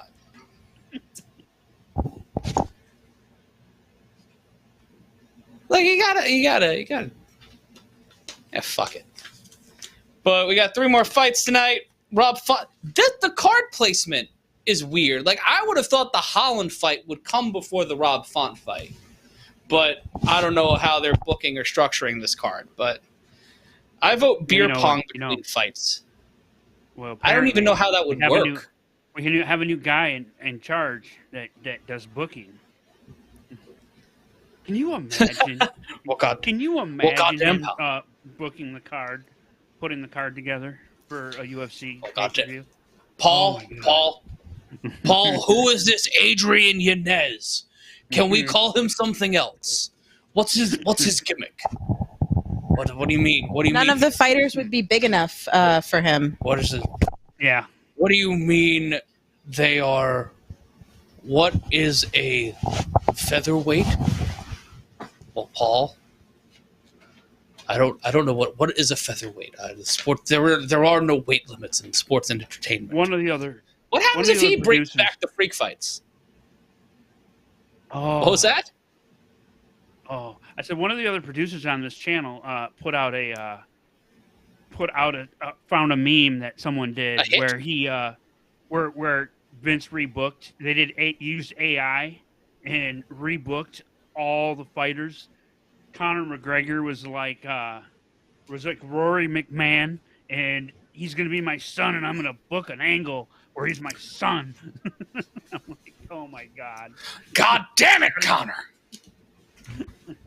No, Rory. God Rory. damn it! You're gonna go out there and you're gonna read the words on the page. Could you imagine? You think you're gonna get one over on me? I've put more talented people than you in the ground.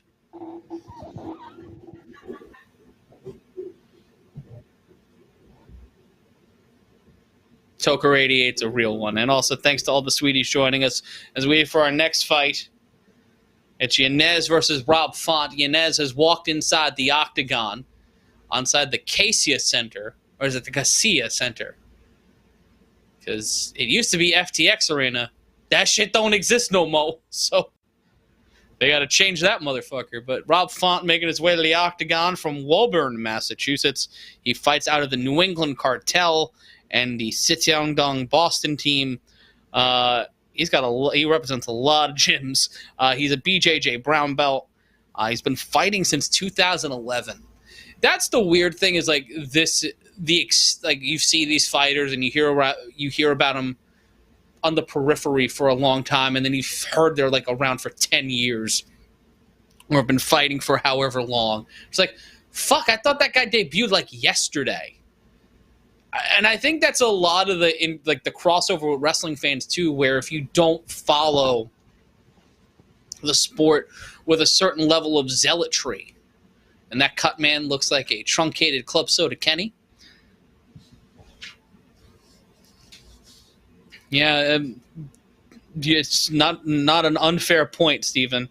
Coming out of this, 3-time performance of the night winner, back-to-back unanimous decision losses, though, for Font against Marlon Vera and Jose Aldo. His last win was the unanimous decision against Cody Garbrandt.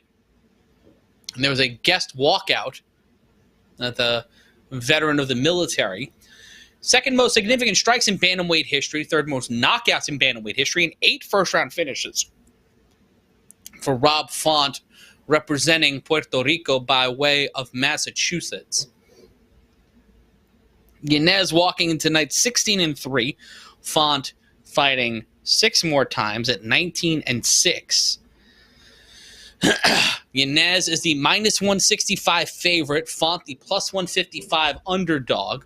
So Yanez, ranked 12 in the bantamweight division. Font ranked 6. An interesting, close odds there, with Font coming off on back-to-back losses. Yanez, winner of his last 9. His last win was in June of 2022, so nearly a 10-month layoff for Yanez. Let's take a look at the tail of the tape. Yanez 29, Font 35. The height and reach advantage go to Font, who's 5'8" and has a 71.5-inch reach. Yanez 5'7" at a 70-inch reach. The reach is a bit negligible, both of them coming in at 135 pounds. Yanez a half pound heavier at 155.5. If you're just joining us, I'm Matt Ryan. Stephanie Sotilli, I love the fat baby on the other side of the metaphorical glass. Our producer, as per usual, is MG Geek. If you like the show, be a sweetie. Like, comment, and subscribe. And if you want to give us some money, because we are living in a capitalist hellscape, you can donate to the Super Chat or go to patreon.com/Dan A. White. Patreon.com/Dan A. White. Look under my chairs. I hope there's not an Ace Rothstein level car bomb right there, Stephen. 3-3 is Rob Font as a UFC underdog. So this one will break the middle, break the split for Font. A real random assortment on the card. Some interesting choices, and Trump just standing for Rob Font for no reason with his hands to his side and now clapping. I'm just following what he does. Keith Peterson, once again, our referee, looking like a former gang member who's looking to teach and reach the kids because of all the tattoos that he covers up. And it will be time for our co-main event of the evening. And Font and Yanez will touch gloves in the center of the octagon. Yanez facing the more aggressive Font in the early going. Left-right combination missed by Font on Yanez. Both men throwing left hands at the head at the exact same time, both somewhat landing. Yanez trying to avoid some pressure from Font. Circling around, leading with the left and then throwing a right was Yanez. He eats a left hand from Font and another one. 2 straight lefts, a third straight left from Rob Font. Ooh, and a quick right uppercut by the Massachusetts native as he tries to dictate the pace and the policy of our co-main event. Font with the left. Ooh, and a quick right from Yanez. Snapping back at Font. Quick firefight uppercut, and both guys landing some heavy strikes. Turning into an aggressive boxing match. Yanez steps inside, tried to get into a collar and elbow, but pushed away by Font. 3:42 left to go in round number 1. Overhand right thrown by Font. Straight left thrown by Yanez.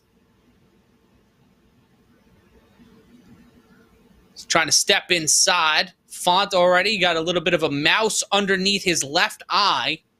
Might be a slight laceration. He throws 2 quick lefts, and Yanez gets doubled back, and both men throwing Yanez throwing an overhand right and a knee from Font. Font trying to go for the takedown. He lands a knee on Yanez. Straight left followed by a right from Font. Push kick by Font. 2 straight lefts from Yanez. 3 minutes left to go in the round. Both men throwing left hands, not landing. Kick to the shin by Yanez. Leading with the left hand. Left-right combination by Yanez. Font trying to throw that leg kick. Leading with the left hand is Yanez. 2:45 left to go. Font leading with the left hand. Quick left into a right hand by Yanez. Another left hand and a big uppercut. Big uppercut one more time by Font. Right hand, right to the head of Yanez. Straight left by Yanez, trying to go for that right uppercut. Straight left thrown by Font and Yanez. Font lighting Yanez up. Yanez looking like he's about to be on Dream Street. He's about to go in for 40 winks right there on South Beach. Another right hand from Font. Yanez getting on his bicycle. 2:13 left to go. Right hands thrown by Yanez. Yanez eating some lefts and then another right side combination. And Font lights up Yanez and he knocks him out. And this one is all over in the first with 2:03 left on the clock. Rob Font says he will not go gently into that good night. You are not jumping me in the rankings. I am knocking you out and sending your ass home. Rob Font with the first round knockout. What a fight. What a first round.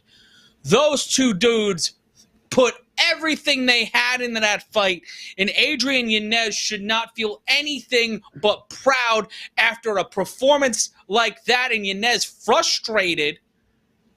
I'm pretty sure he doesn't feel anything. That part is true. He got wailed. Yeah. And it's just here in this clinch on the replay, there's that right uppercut, pardon me, then a left-right combination. And then just finding the openings. Font, the veteran, finding that opening, that right hand. Holy shit. Just you watch his neck whip back into the right. It's just like this quick snap change.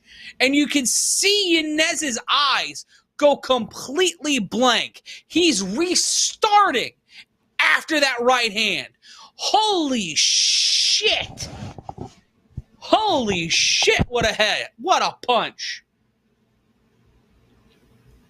That might be one of the best punches I have seen covering a fight.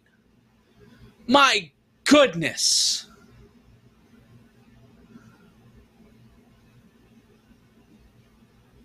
My goodness. I'm watching the replays now. That was... Yeah, that one I believe was ref stoppage. Ref could have probably stopped it earlier, actually. Yeah, once I saw his head just get clapped. Rob Font winning this one in the first round. And we're going to get the official decision here in a moment. And I'll hand the reins over to MG and Steph as I go use the facilities. But let's get the official decision. Whew, I could feel my heart after that one. That one was crazy. That was fight of the night so far. And Yanez like 2.5 will get his 4th loss. Rob Font will get his 20th victory. He gets to win by TKO with 2:57 into the round. God damn, what a fight. That one. That's his 9th first-round finishes for Font. That is insanity. MMA is, you're right, Tucker, MMA is so tricky. It is such a weird sport. It is, anything can happen and change on a dime. Until there is nothing but zeros on the clock, you have no way of knowing what is going to happen. I will be back in a moment. MG and Steph will run the store. And if not, and when I come back, maybe some show and tell? Oh dear! Not gonna show. There is a. I'm curious to see what can be shown when he leaves the frame. Mm-hmm. Mm-hmm. Nothing can kill the Grimmick. which I believe. I'm not yet. I'm on a bit of a delay, so I can't tell yet what is in the frame once he leaves. But I believe we can see the image from the Clerks cartoon. Nothing can kill the Grimmick.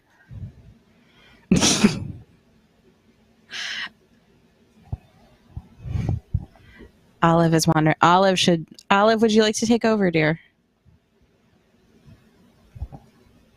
Probably get us more views. Where are you hailing from? Where am I from? Where are you hailing from? Yes. I am from the good state of Michigan. Is that where you are right now? Yes. Okay. Do you have a favorite lake? Do I have a favorite lake? Let's see. Aren't there like a lot of lakes in Michigan? There's like at least 2. Thousands of them. Do you have a favorite lake? I do. It's a childhood lake called Lake Leelanau. Went there every year. Spend my summers up there. It's right off of it's in the finger, very top of Michigan, or in kind of, and it's near Traverse City. My favorite lake because I grew up around it. Was there any hesitation to swim in the lake? Because I tend to remember always hearing about worms that would crawl into your dick hole in really dirty lake or pond water. Does that ever happen? Now that you put that out there, now I'm terrified. Damn it, you.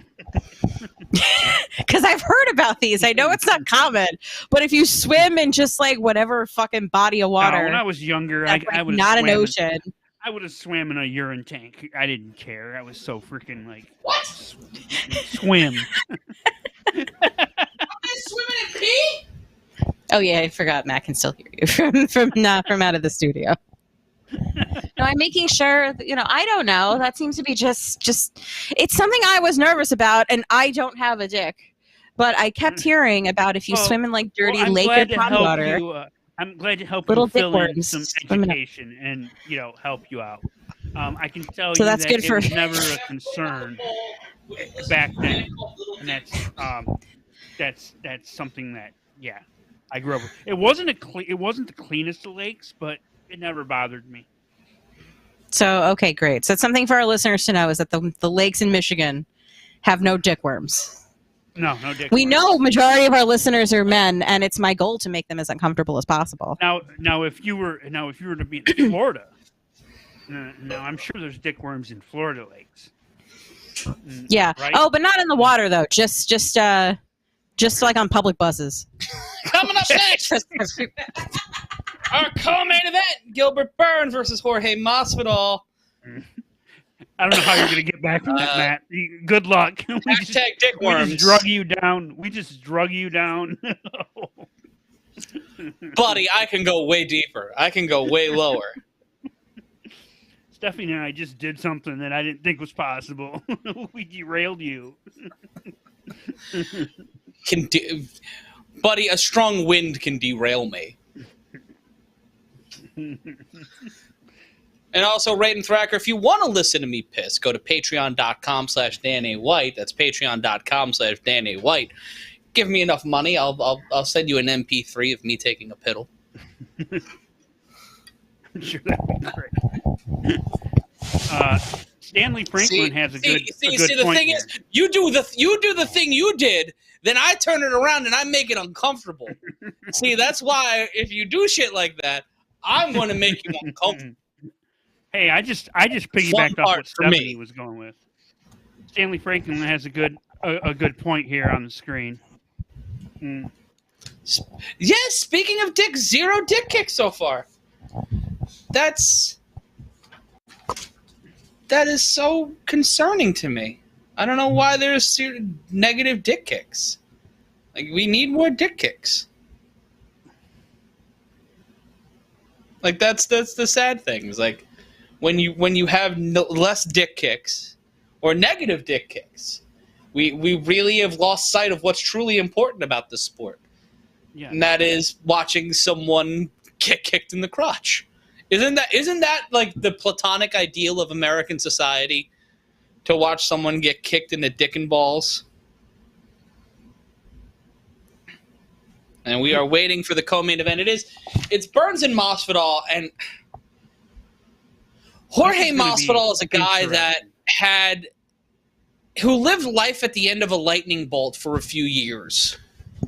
Yeah. And I think a lot of the things that made him special and different aren't there anymore. And I feel like in the same thing of like Colby Covington, in that he got lazy in terms of his persona and has kind of coasted. And Masvidal is a real one. I'm not going to not say that Masvidal is an OG or a tough, he's the bad motherfucker belt champion. But I think he's walking into a real lion's den against Gilbert Burns. I think he's going up against a guy who may have more than Masvidal would expect. Matt, you were going to say something? I said, does he still have that BMF title?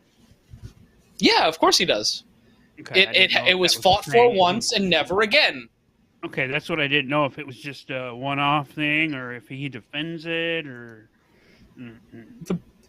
It's also probably one of the worst-looking belts. Yeah. It was just like, they didn't try with it. It's the same mold of the UFC belt, but no paint. Like, it looked like someone at Parsons made it as like a senior project. And like, coming from pro wrestling, as I have a Catalyst Wrestling Tag Team Championship behind me, I know that championship design matters to an audience. Like, do you think the belt designs matter in mixed martial arts? We know they do in pro wrestling. It's a huge target of conversation amongst some pockets. Like, there are wrestling there are championship collectors. Do you think it matters as much in MMA? You guys are MMA fans. Let me know. Let me know your thoughts. Do belts matter? And they are going with the over-the-top entrances for our co-main event. Also, our co-main event happening at midnight, around what we expected. Raiden Thracker got huge by beating 3 bums in a row. I don't know if I necessarily call them bums, but yeah, I'm going with Burns here. I know some people who would be very happy to see Masvidal's lights get cleaned completely. Him getting completely. He's going to get nothing but cheered, though. He's going to get nothing but cheered in this. I mean, oh yeah, he's home. He's in his hometown. Correct. So he's the hometown boy. He's walking in as the baby face. He's MJF on Long Island. He might be hated everywhere else, but inside this venue, and Masvidal walking out first, which is very interesting and not a choice I think that would have been made with the draw coming out first, and also breaking the WWE's not in charge when the babyface is walking out first. Oh dear! Like, that's the thing I think Dana would get yelled at for by Vince. Well, goddamn, pal, why are you? The draw comes out second. Why are you having him stand and wait out there, looking like a bitch, looking like a baby back bitch? I gotta tell you, I would love to be a fly on the wall for some of those conversations they're gonna have over this kind of stuff, over this silly. Do you think I give a shit if it's worked or not? Do you? Look in my eyes, you bald motherfucker! And taking a look on the chat, although street cheeses shouldn't lose on Easter weekend, Stanley Franklin with a great ref. That might be line of the night so far. As Masvidal gets dapped up.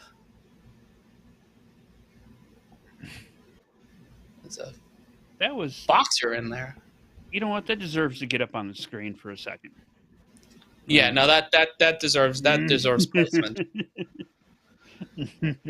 I'm Matt Ryan, and if you're joining us for the first time, strap the fuck in. It's gonna get weird. It's gonna get loud, and there's occasionally some puppets and some swearing. We're but I'm joined by Stephanie Sotilli, all of the fat baby milling around, and MG Geek, our producer. And this is a guy in Jorge Masvidal that Joe Rogan thinks is better than Georges St. Pierre. I know Joe. Sometimes I think he says shit to say shit. Right? Yeah. Stanley Franklin asking, did y'all see Dana slobbering on Colby at the presser? Of course. Of course he's going to do that. Because he's got to have somebody that's a heel and also fitting all the political things that he's fallen into, because it's all about messaging. Especially with that Rumble alliance for Power Slap. Do you know something else I thought of that's kind of terrifying to me? Dan Lambert's going to be in the WWE. Oh, that makes me I love Dan. Dan Lambert rules. But I'm just saying, he's got another into another company that he would have never had a chance to get into. He's gonna get in, and he's in with Cody too. Cody gave him his dad's belt. Mm-hmm. Like I would love to see Dan Lambert on Raw or SmackDown. I think it would be a huge boon for the WWE to have him in there. When he was in AEW, I thought he was one of the best things about TV during one of their hottest periods. He was, but he also said some controversial stuff that I don't think the WWE would like. I don't think that shit matters anymore, bro. Well, we'll see. Do you think that matters? To them, it Vince does. literally looks like he ties women to railroad tracks, bro. It don't matter no more. Fair. Okay, you win. Like they're playing with house money. Vince won. We may not like it. He won. That's the shitty thing about war, that you can't pick the winner. Like you can pick the winner in capitalism, but you can't pick the winner in a wrestling war. And this guy's undefeated at this point. He really is. You could say he killed the business twice. Killed his competition twice. He's literally got... Now finally there's something. He's got 2 L's on his resume. Do you know which ones they are? In my opinion. Is the WBF and the XFL? Yep. I mean, that's it, right? That's the only 2 that failed for him. Everything else, he's been able to come back. No, well, he failed as a promoter. He's declared bankruptcy. There's a whole bunch of stuff there. If you want to get entertaining, you want to go down the weeds. Yeah. Yeah, and you can do that by listening to This American Work. The Laps Fan is amazing with not only their deep dives. If you haven't listened to their deep dive on Black Saturday yet, if you're just a fan of weird personalities and weird stories. Yeah, I did. I also broke down Black Saturday on this channel. And Toker88 said it best. Power Slap is ridiculous at best and horrifyingly dangerous at least. I think it got canceled, didn't it? Didn't TBS pretty much say? It did not get picked up for a second season. It still exists in some form, but it will not be on television, at least to my knowledge. If it is, well, it will be somewhere. Somebody will pick it up for some ridiculous reason, but it won't get the kind of traffic it was getting. But that was not. And if you like what we're doing, like, comment, subscribe, be a sweetie, throw some money in the super chat, and you can go to patreon.com/Dan A. White. That's patreon.com/Dan A. White to sign up now and support the channel, support the show, and, help buy Olive some cheese. Got to pay the cheese tax somehow. So do that at patreon.com/Dan A. White. It is spelled that way accidentally. Just leave it at that. But it's time for our co-main event, Masvidal versus Burns. Let us know in the chat. Let's put it up on the poll, Steph, if we want to do that. Who will win our co-main event, Jorge Masvidal or Gilbert Burns? And let me know if you guys like the new setup and the new set. I like it because as soon as this is over, I can collapse on a bed. So that's a positive for me. I don't know about y'all. Let's take a look at the tail of the tape. Burns 36, Masvidal 38. Masvidal 5'11", Burns 5'10", both coming in At 171 for Masvidal, 170 for Burns, 74-inch reach from Masvidal, 71-inch reach for Gilbert Burns. And we've got that up on the chat. Virginia Valley, Dana never got over his frustration and annoyance at GSP for withdrawing from fighting. And in opportune times, post-Big Rig and post-Bisping. That's a fair point. That's a fair point. But Burns and Masvidal being introduced here. Masvidal looking a little pale. But Masvidal, the plus 350 underdog, and is 3-7 as an underdog in the UFC. That's not necessarily a great stat for a fighter. You know, especially one who is in a prominent position like Masvidal. I'm looking into his eyes, and he's kind of just looking around blankly. I'm not sure if that's necessarily what you want from a fighter. Burns looking a little more composed. Hair grown out more than I'm used to seeing. Gilbert Burns in 9 fights as a favorite in the UFC is 5-4. A bit of a better record. But he is being introduced right now. Steven, I'm not. No. And there are 2 people on camera right now who had no idea that they didn't look like, they look like fake people. They look like mannequins, and it looked like they just realized that they had like power over their facial expressions. It was disconcerting. Burns and Masvidal getting ready to show down here in Miami. Masvidal, as is custom. What? I said, did I just see DDP? Because I thought I did. Maybe it was Might somebody be there. else. And here we go with round number 1. Burns standing in the middle of the octagon. Masvidal trying to control the center as well.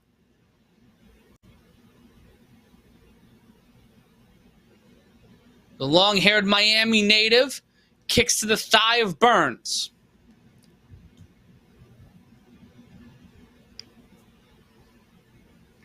Stands in the center.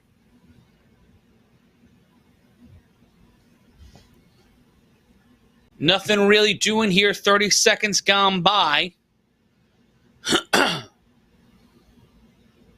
Burns avoids a left hand.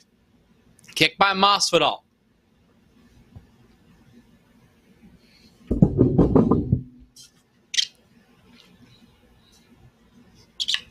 Low kick by Burns does not land. Feigning the left hand is Masvidal. Both of them doing the bounce pose that you would get in a Street Fighter game. Looking like electric football players. Kick by Masvidal to the knee. Another push kick attempt after missing a left hand. Left hand from Burns, right hand from Masvidal. Neither land clean. Continuing to circle around the octagon.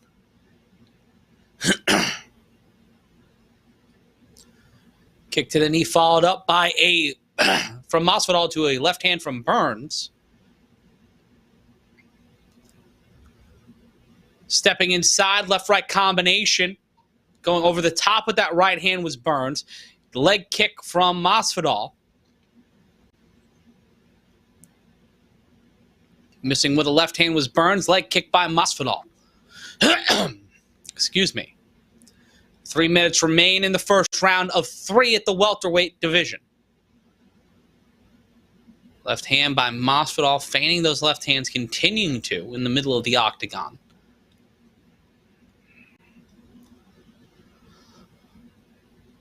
Masvidal looking for any opportunity here. Same with Burns.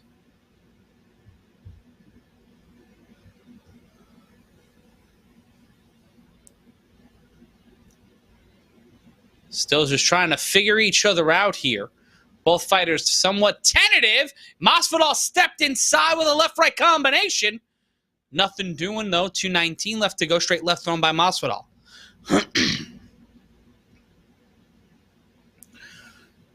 Kick by Masvidal over the top right hand by Burns. Does not land. Kick to the body lands by Burns. Stepped over with the right hand. Tried to feign for the takedown. Did Burns. Burns continuing to alternate his stance. Now leading with his left hand. Stepped inside and then tried to come over with the right hand. Straight left attempt by Masvidal.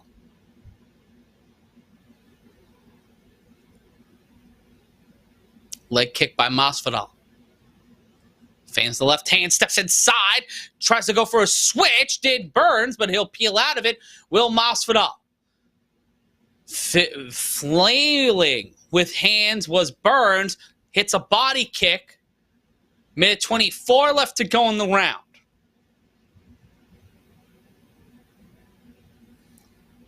Minute 17 and counting. Burns standing in the center of the octagon. Steps inside, throws an overhand right to Burns, does not land.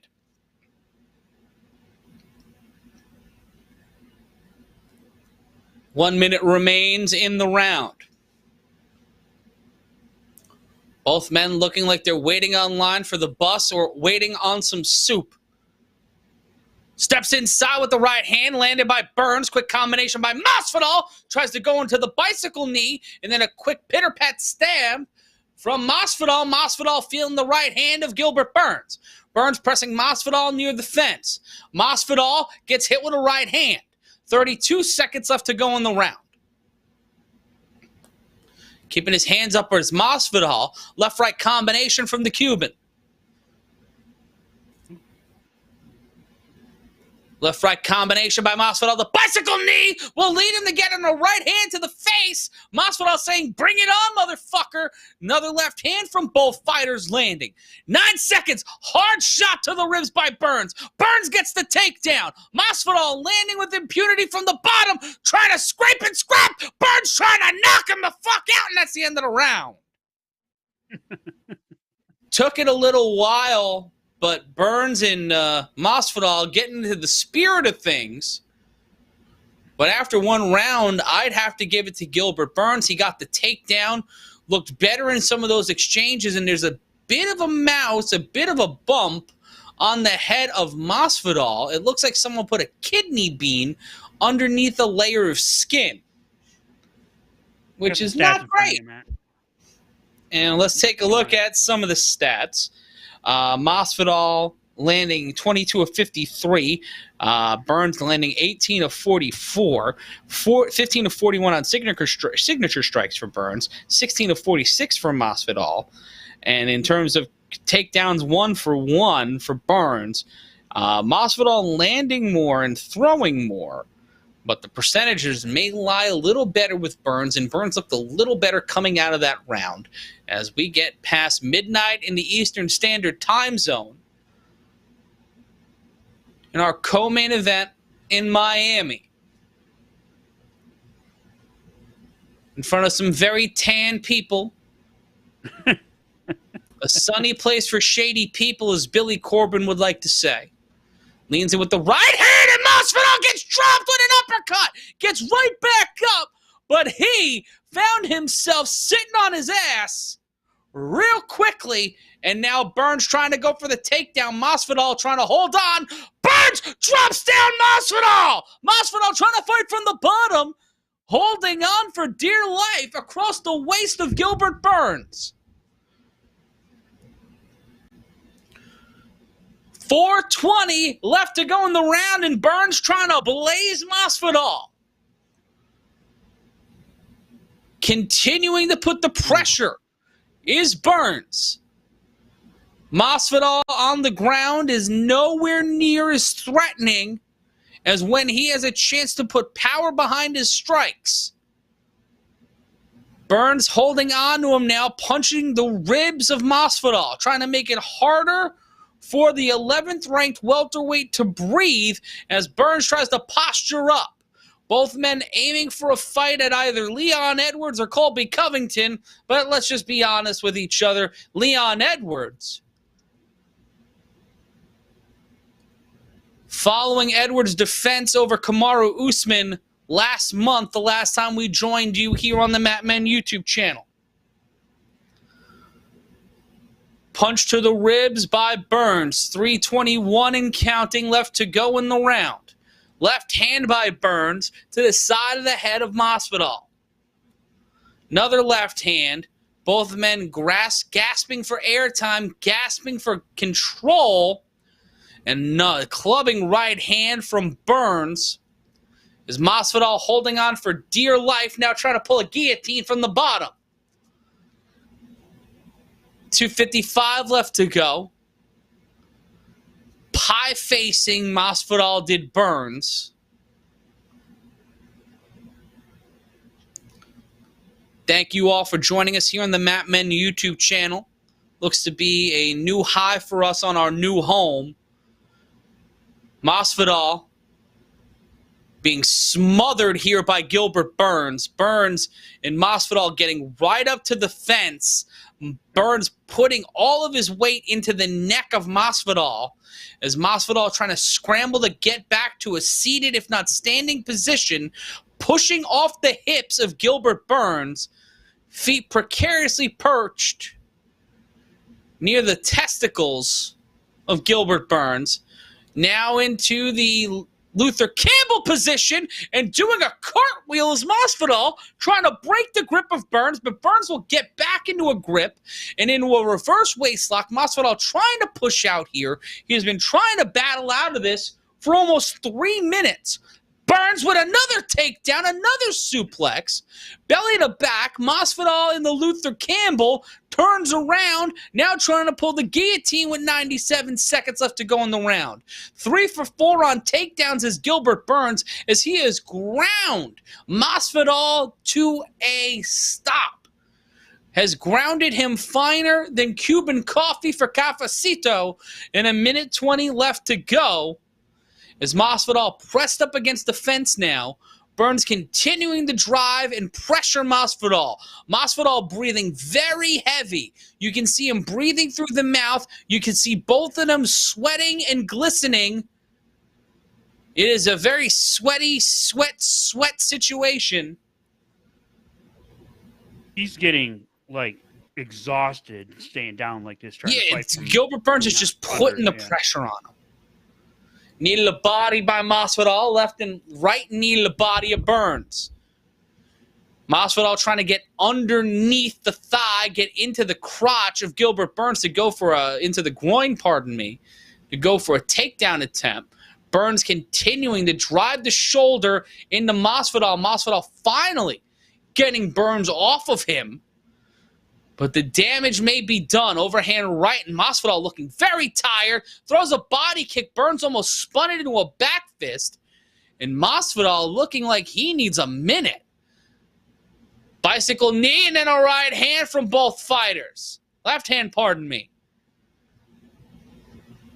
And Burns pushing away the leg of Masvidal. And that will be the end of round number 2. Here on Easter Sunday, happy Easter to all of us in the East and beyond. Shout out to all that Polish food I'm going to be eating in the morning and the arugula I will be gnawing on as soon as we're done here. And Lord Punisher 215, sounds like Jorge will need a KO in the third. Stanley Franklin, Jeebus getting ragdolled. Raiden Thacker and Masvidal going to be fighting on the prelims next time of his own boxing card, according to Stanley Franklin. That one very funny. Big fan of that joke there,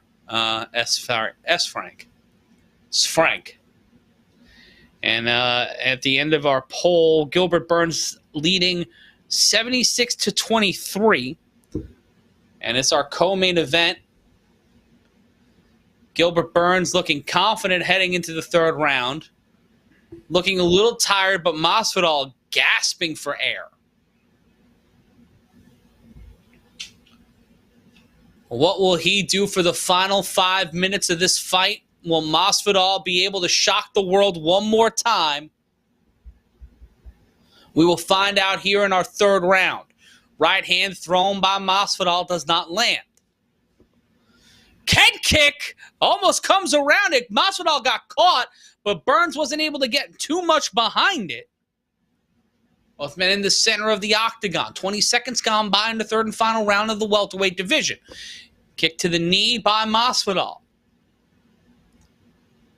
Masvidal, the reason for the season outside of our main event, which will be Israel Adesanya going up against Alex Pereira, and a big right hand from Gilbert Burns. Masvidal throwing the left hand and a thigh kick. Masvidal needs to keep combination from Masvidal. Standing up, right? He needs to keep this upright. He doesn't want to go down. Yeah, he's got to keep this fight standing. Yeah, if Burns takes this fight to the ground, it's over. It's done. Masvidal has given up the GOAT. Another left hand from Burns. 4:01 left to go in the round. Head kick attempt by Masvidal does not land. He lands a kick to the thigh, though.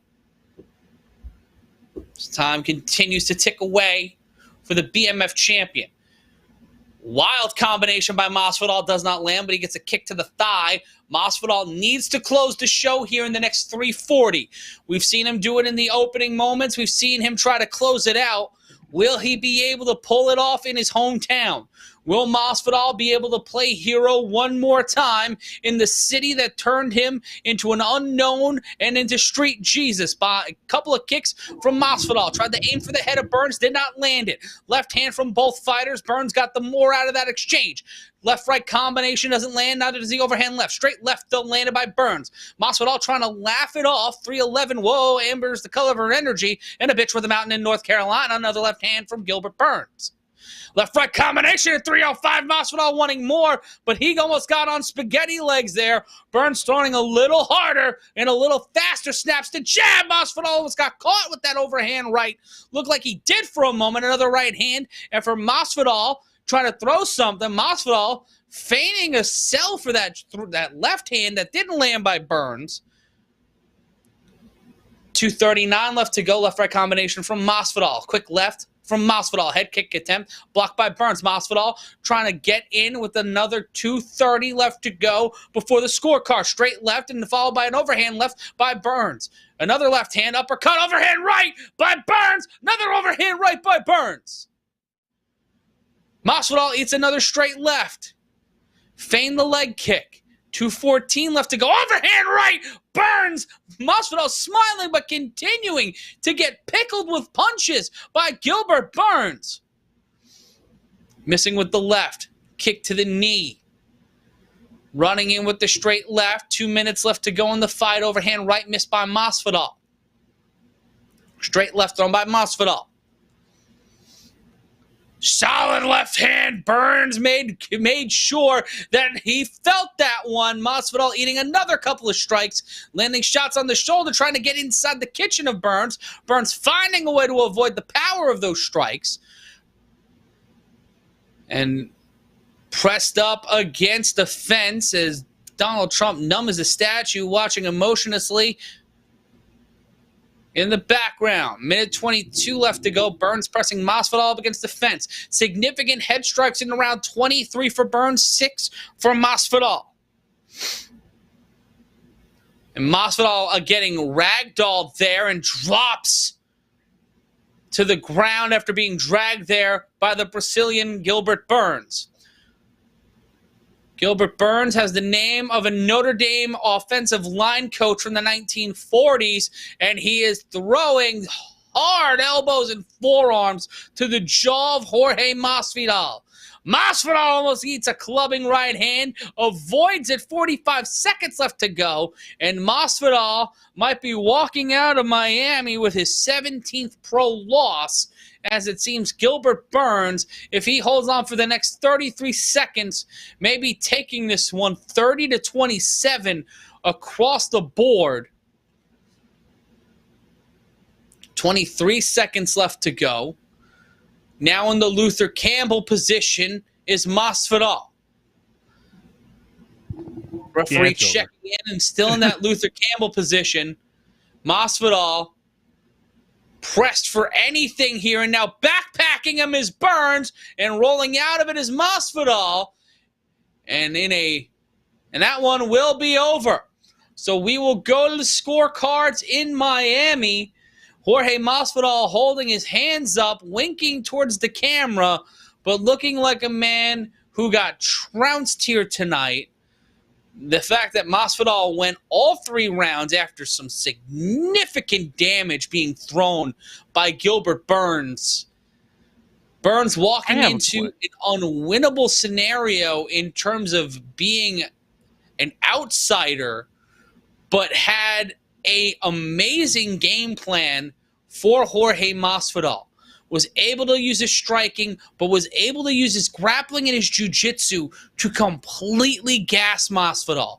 Masvidal, it's his speed and his power. It's getting you out of nowhere. It's those flash KOs, those strikes, and that rhythm that he's able to build up. But when you gas a guy for 4 minutes on the ground and then do the exact same thing in the second round, it's going to make him hurt. It's going to make him tired, and it's going to drain whatever energy he has in the reserves just to be able to breathe. I have a question.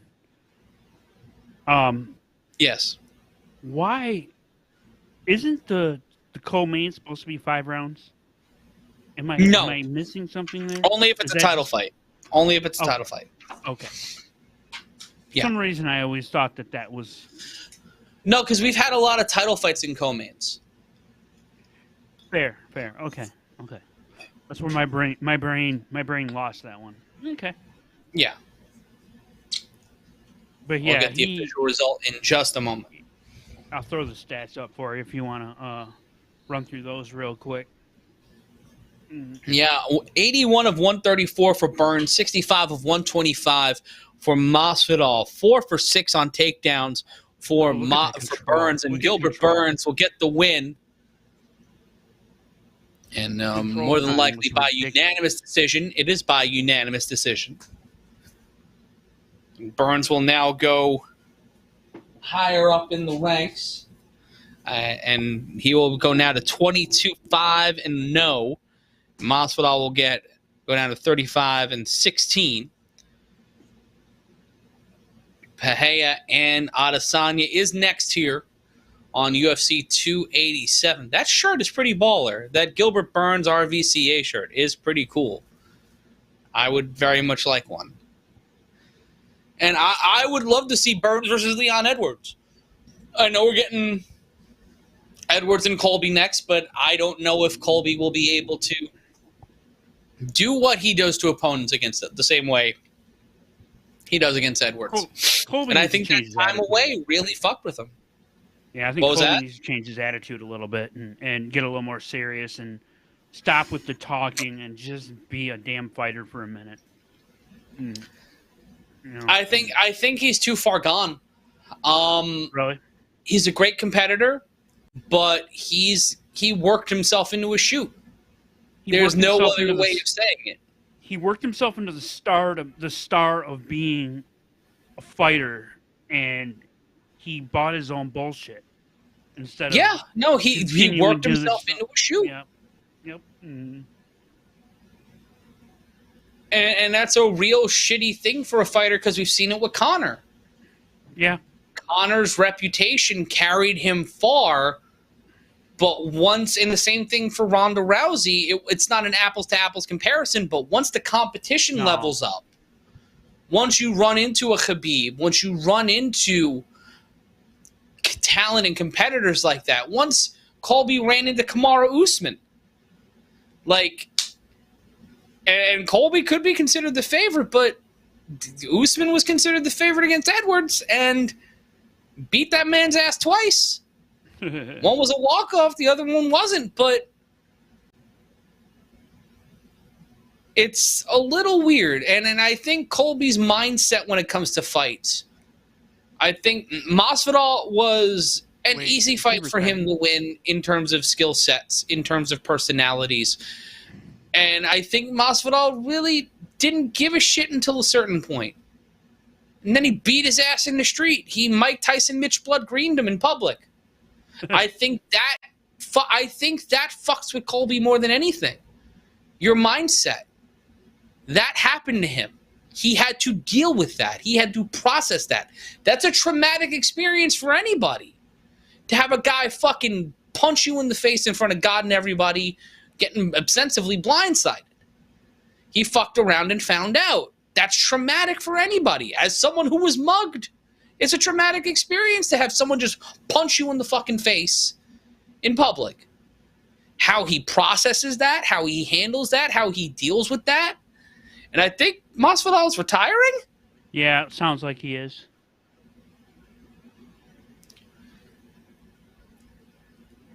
Yeah, he's talking about being 20 long years. I heard that.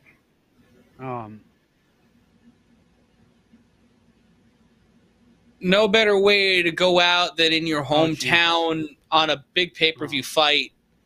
He just praised Trump. Yeah, he's going to do that.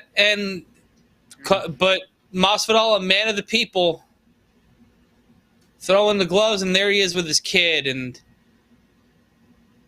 say what you'd say. Oh, my God. He's starting to Let's Go Brandon chant. That's what he did. Okay, cool. Like, Jesus. No, funny to me. Mark out for whatever you want to mark out for. I wanted to say something nice, and despite all that, but you're going to do what you're going to do. Yeah, some of these guys. And you're going to say what you're going to say, and you're going to have your opinion. He doesn't seem like the type that would side that way, but okay, whatever. Well, he's a Cuban from Miami. Of course he's going to be. Like, he's a Cuban from Miami. That's not what they dealt with, and what their parents dealt with informs a lot of that shit. And I can't argue that. I could argue a litany of other things, but oh my God, I can't believe he started that chant. Okay, fine. Yeah, no, I can believe it. I can definitely believe it. I want that Charlie Daniels shirt, though. And they're just cutting to random people. There's Joe Burrow. They're not even throwing up name graphic. Oh, there's Mike McDaniel. Really not I don't think he was happy about what just transpired. There's Amanda Nunes in the crowd who's fighting at UFC 289 against Juliana Pena. That's fucking going to be fun. Yeah, they're going back to Canada, too, for UFC 289. They're going to Vancouver. That's going to be fun. Thank you, PJ Simpson, donating $20 to the cause. Rest in three-piece. Bravo. Bravo. I'm not going to get into let's Mac, can we take 2 minutes and discuss what do you think of the baseball season so far and the speed-up games? I know that's your thing. It's too early for me to make any determinations about baseball yet. The Mets won today. That makes me happy. Well, let's talk about the pace of the games. Is that something you're in I don't hate it. I don't hate it. I hate the pitch clock. Wow. I'm not a big fan of the pitch clock. I get it. I'm not recording. But for me, it's gonna be some getting used to. I think there's other ways that you can make the game faster, or you can make the game more entertaining and energized. Mm-hmm. But I'm not Rob Manfred. 2.5 hours, I think, is a good number. Is a good number for any sporting event. And they got there. Yeah, 2.5 hours is the sweet spot. Yeah, and they're there, and those games before were like hitting 4 a lot in 4 hours. Yeah, and it just got hard. It got hard to follow it. So I get it. I can't watch full. Like, I'll watch Met games in the background, but I can't dedicate 3 hours. Like, watching Raw is a fucking mission for me. But you will if Yeah. And I gotta tell you, if you get stud Justin Verlander, your lower half is gonna have oxygen. I want to watch everybody in the Mets rotation live this year. Like, I need to go see Cody Shanghai pitch this year. And I'm going to make that happen. But let's talk about our main event. Let's talk about MMA. Okay. 2 minutes is over. Sorry. Yeah. We got one more fight for you. The middleweight championship It is a rematch, a fourth time these two men have faced off. The second time in mixed martial arts. Pereira has 3 wins against Israel Adesanya. 2 of them in kickboxing, 1 of them in mixed martial arts. And when you take a look at Israel Adesanya's rise, and you juxtapose that against basically having a Drago, or having this Sisyphusian task to try and defeat someone who has your number. No matter how great of a fighter you can be, there might always be one person who has your number. For Kamaru Usman, it's Leon Edwards. For Colby Covington, it's Kamaru Usman. We've seen it in boxing. We've seen it in mixed martial arts. For Deontay Wilder, it's Tyson Fury. And it very may well be the case that Alex Pereira is that to Israel Adesanya. No matter how good Adesanya is, no matter how talented he is, Alex Pereira just has the right character choices, has the right character elements. He rolled for initiative the right amount of times to be that guy. Like, that's my opinion on it. And PJ, you also get a song selection since you donated $20. Let us know what the song is. I'm Matt Ryan, joined by MG Geek. Steph on the other side of the metaphorical glass. Olive the fat baby, lounging, maxing, relaxing, all cool. And the UFC main events are going to be very interesting over the next couple of months. We've seen back-to-back rematches, and I think we get the same thing at UFC 289. But let us know who you think is going to walk out with the UFC championship. Who's going to walk out middleweight champion? That, to me, is going to be such an interesting selection, an interesting point to where the division is going. Because is Alex Pereira just, Israel Adesanya's kryptonite? Is it just him?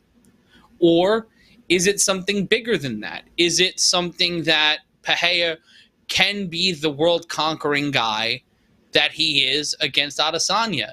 Is it an aberration, or is it the new normal? That's the thing that we're going to have to see after this fight if Pereira walks out with the win. Yet again, he's coming in as the underdog. He's coming in as the guy who, they think it's a fluke. They think that it's not what's supposed to happen. He's got to defy those expectations. It's weird seeing someone walk into a game as an underdog despite beating them 3 times. Defeating them across 2 different sports 3 separate times. And I can equate it to the A7FL, where we saw that last year with the Patterson U against the Trenton BIC. The BIC beat the Patterson U 2 times heading into the championship game, and then defeated them in the championship game. Sure, it was close, but heading into their game next week on A7FL.TV and DAZN, it's not a plug, it's just trying to create a comparison. The BIC, to me, are the favorite because they have the tools to beat the U, and the proof is there. It's the same thing for Pereira, but Adesanya gets that much respect from the bettors.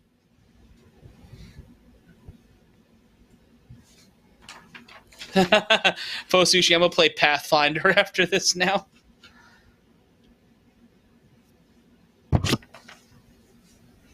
Brendan Schaub or GSP? Oh, GSP all day, every day. Raiden's the thing. I agree with. But it's going to be very interesting to see how Adesanya comes out for this fight. What does he change? How does he correct the reason why he walked out without a title? Who's the guy that beat Robert Whittaker twice? Who's the guy who beat Anderson Silva? Where's the world beater? That's the question that we're going to be asking. The hungover Moss saying he's going with Adesanya winning, but with Pereira. But he can see Adesanya winning, but he's going with Pereira. Either way, by KO or TKO early on, or just hedging his bet with a decision. Let us know your predictions as we are entering our main event here in Miami. A battle for the UFC Middleweight Championship. And on a night where we saw a puppet with a mustache, a fat baby, and Jorge Masvidal retire,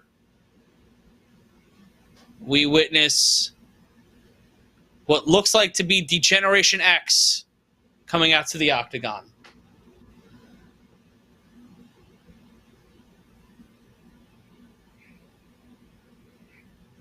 PJ Simpson saying, please save my voice for a KO. So, Steph, after the knockout, I'm going to give you the chance to pick a song for me. If this fight ends with a knockout, to save my voice. Wait, I pick a song to save your voice? No, after the fight. I will do a song after the fight. Got it. So if PJ doesn't want to pick a song, I'm giving it to you. Oh, okay. But that is his right. Yes, as is his right, yes.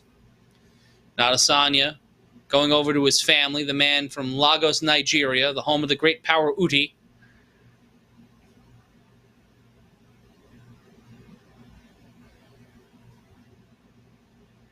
Adesanya stepping into the Modelo Square, dapping up his team.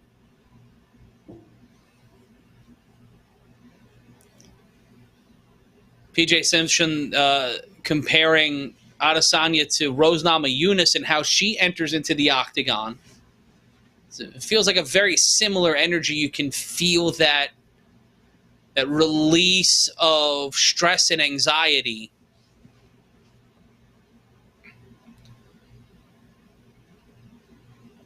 The former champion vibing out.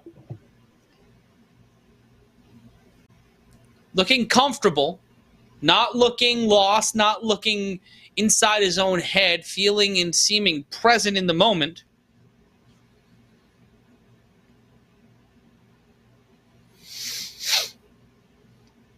And Adesanya steps into the octagon one more time at 23-2.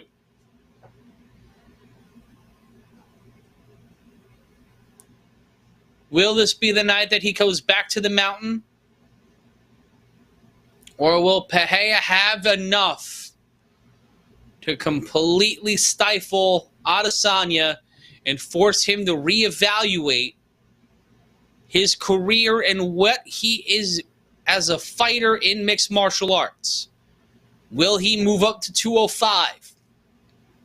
Will he walk away from the UFC for a while? Is this the end of Israel Adesanya as a pay-per-view draw? That's the question we're about to answer right here tonight. Huh. Miami's scoreboard's got some tendrils coming out of it.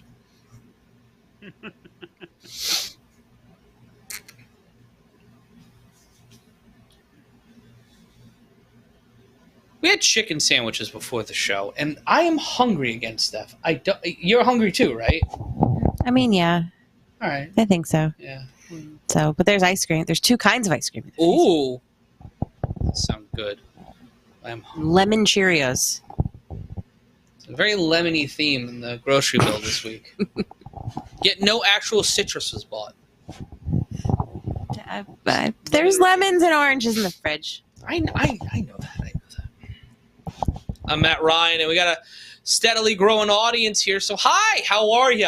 If you have seen me on Vox before, yes, I am that loud guy from the UFC shows. I'm joined by Stephanie Sotilli, MG Geek, and all of the Fat Baby, and Alex Pereira making his walk to the octagon, weirdly, rhythmically stomping to the cage. I don't know what he's doing. Is up? Oh, he does the bow. Oh, buddy. Oh, and he just taunts Adesanya with the bow and arrow. and will make the walk to the cage with his team following in his stead. The man from Sao Paulo, Brazil, one of 18 Brazilian champions in UFC history. Looking to stay a UFC title holder, as Pereira will disrobe. As I look for my water.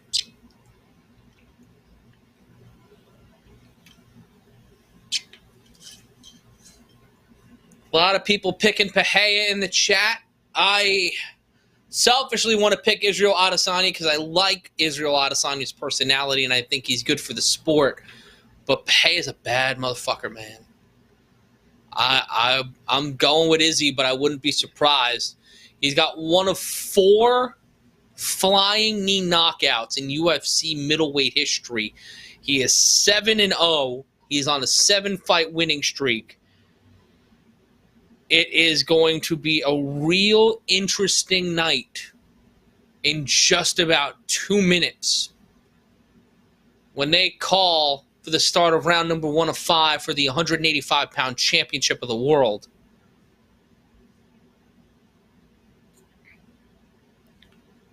Pereira, by the props to watch, a win by either fighter by knockout or TKO is plus 200. Adesanya by decision is 175. That is a real interesting. As Kid Rock and Donald Trump wonder who the fuck Alex Pereira is.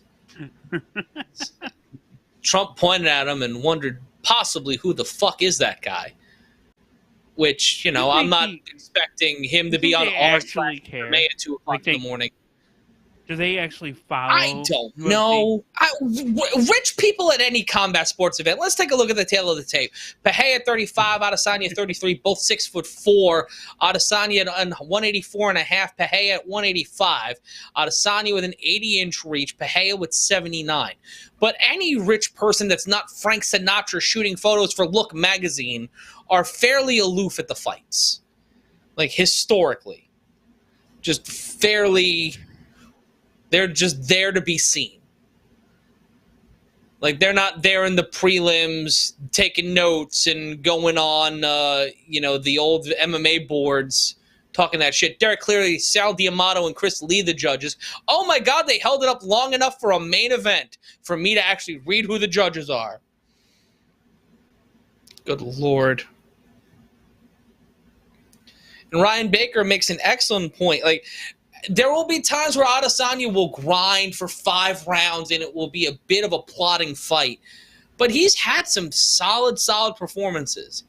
He's not a Colby where it's just like you're going to be there for a while. And it's just like watching paint fuck. I mixed up my metaphors there, but I feel like it's still right. Is that still right? It actually works. It works. Is that a good metaphor? It's as slow as watching paint fuck?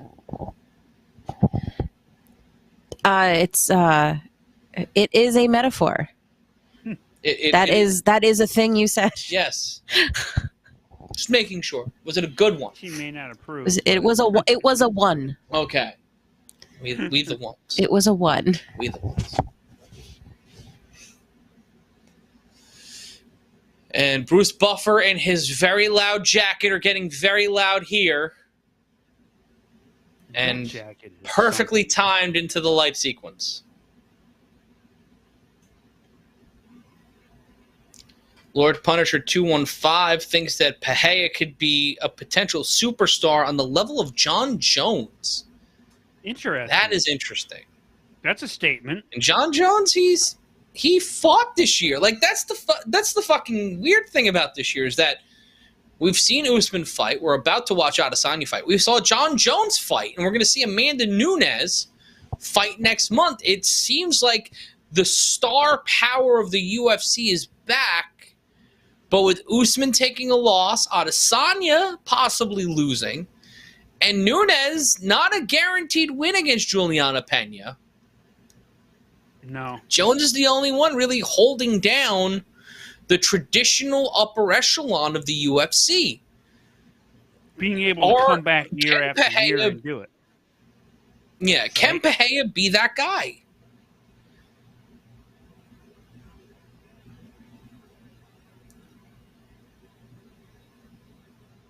Pereira fighting out of Danbury, Connecticut, home of the Danbury Trashers, the Netflix documentary that's based on that hockey team. In Virginia Valley, explaining how Kristen Cinema was born. Can you look up, Matt, what Kaseya is? Because I'm trying to figure out where that came from. The name of the venue, Kaseya, or whatever the fuck it is. Oh, the venue, yeah, Miami Arena. Okay, I'm on it. Give me a minute. Dan Margaliata, the referee of our main event. Sal D'Amato, judge number 2, giving PJ Simpson in the chat some pause.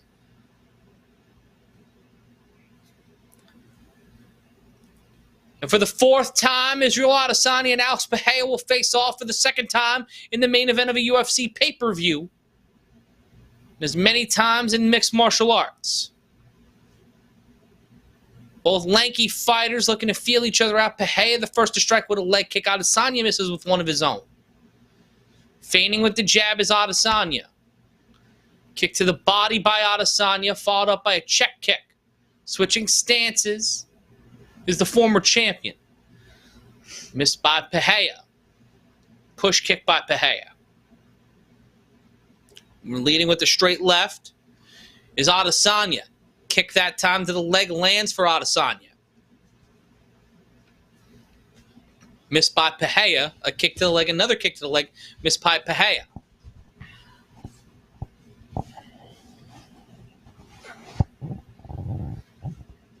Standing in the center of the octagon are both fighters. Switching up the stance is Israel Adesanya. Being walked towards the fence. Left-right combination does not land. Adesanya gets a kick. Gets kicked to the thigh. He lands a kick to the shin. Circling around is Adesanya.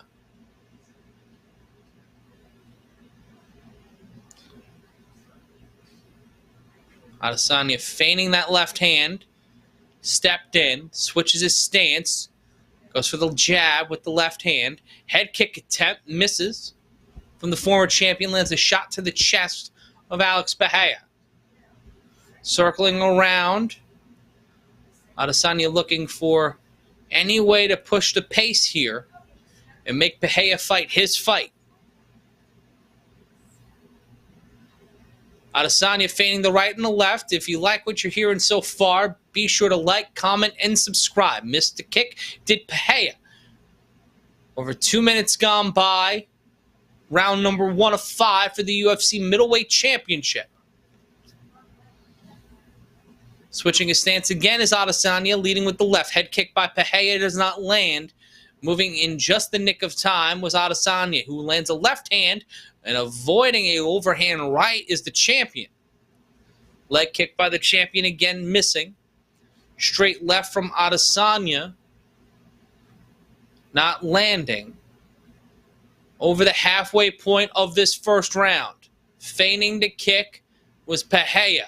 Steps inside, missing with the overhand right is Adesanya. Punch to the midsection by Pereira, followed up by a kick to the ankle. Adesanya trying to find some rhythm.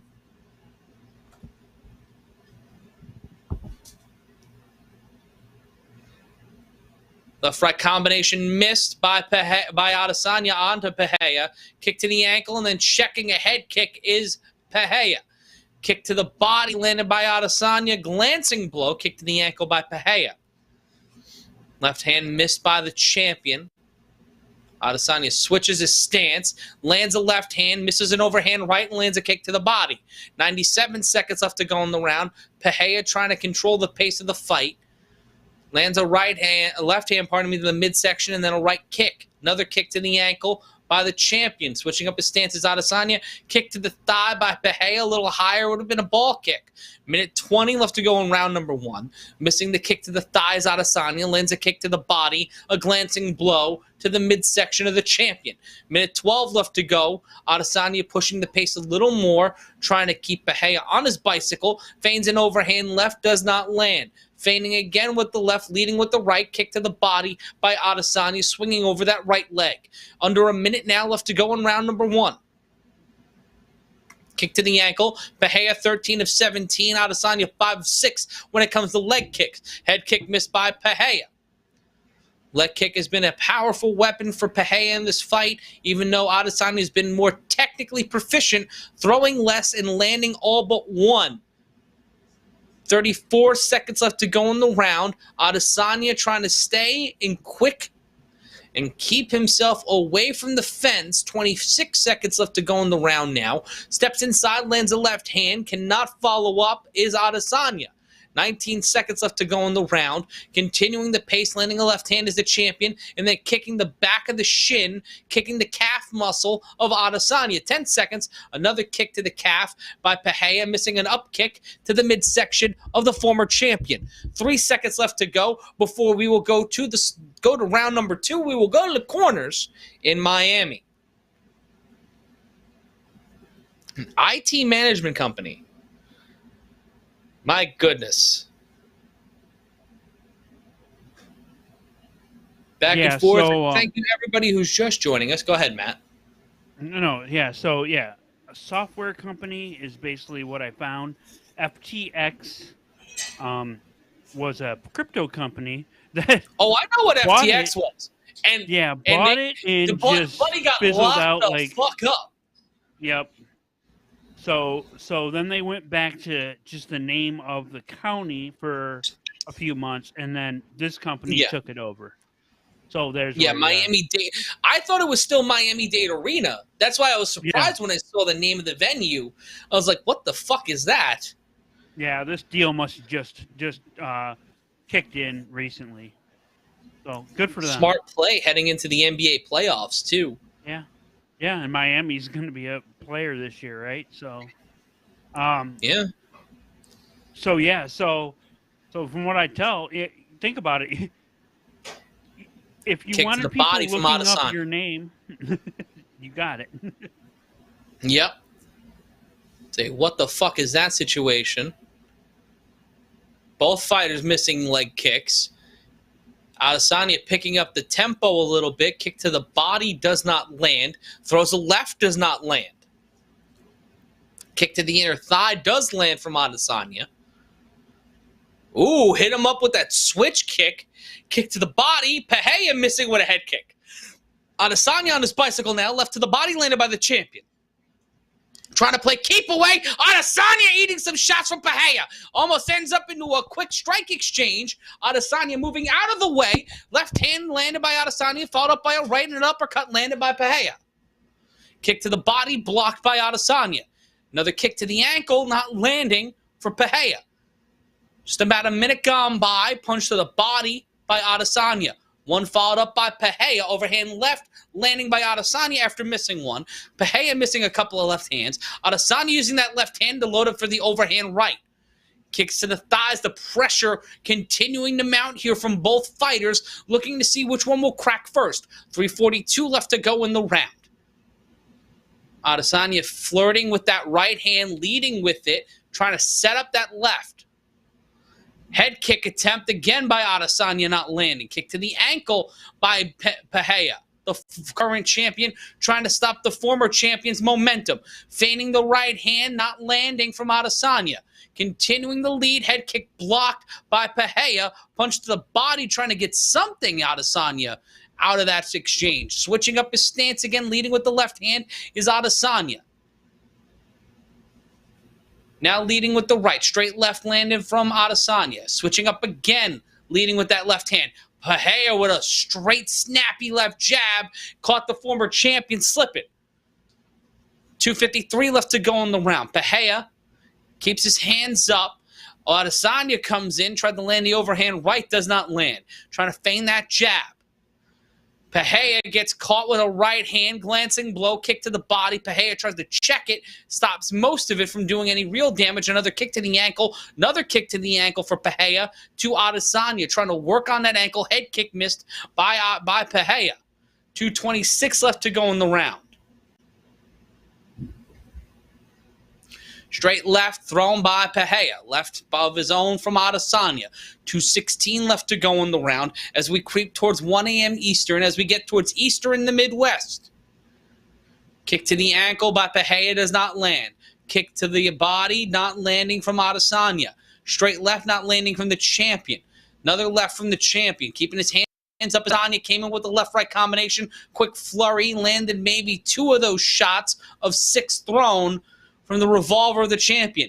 24 leg kicks, beating his previous best, is Pereira, working on breaking down the ankles and the shin and just trying to create a hematoma to make it hard for Adesanya to use his ankles to the best of his ability. Adesanya landed a quick combination, another leg kick from Pereira, spamming those leg kicks. Another head kick by Pereira does not land, feigning, pushing with the left, loading up the right. Another shot landed by Adesanya. Continuing to switch it up in the stance. A minute 14 left to go. Trying to get comfortable is Adesanya. Adesanya in a firefight with Pereira. Both landing lefts to the head. Minute 5 left to go. The first round I felt was Adesanya's. This round closer to a toss-up. Kick to the ankle. Pereira getting Adesanya to bounce off the octagon fence. 54 seconds now. Kick to the body, followed by a punch to the body from Pereira, Adesanya to Pereira, and Pereira to Adesanya. Adesanya with the overhand right. Adesanya has knocked down Alex Pereira with the right hand from hell. Israel Adesanya has climbed up the mountain and has revealed himself on Easter Sunday to still be the baddest motherfucker at 185 pounds, lighting it up in the 305. Adesanya will not be denied for the 4th time, and he drops down in front of Trump and Dana White, and he will walk out with the strap. Wow. Woo. Wow, what an ending. Just that right hand just caught him and then finally finished him. And Pereira, looking like he can't find his keys, his watch, or his dick. What a punch from Adesanya in a round that looked like he was going to lose. And the style bender is back. Wow. That was amazing. Yeah. Now we have the trilogy. Yeah, we're getting another one, aren't we? You have to. Yeah, just to prove that. Damn. What a performance. And we'll break down the replay as soon as it loads. Here we go. So Adesanya with the body kick. Pereira came inside.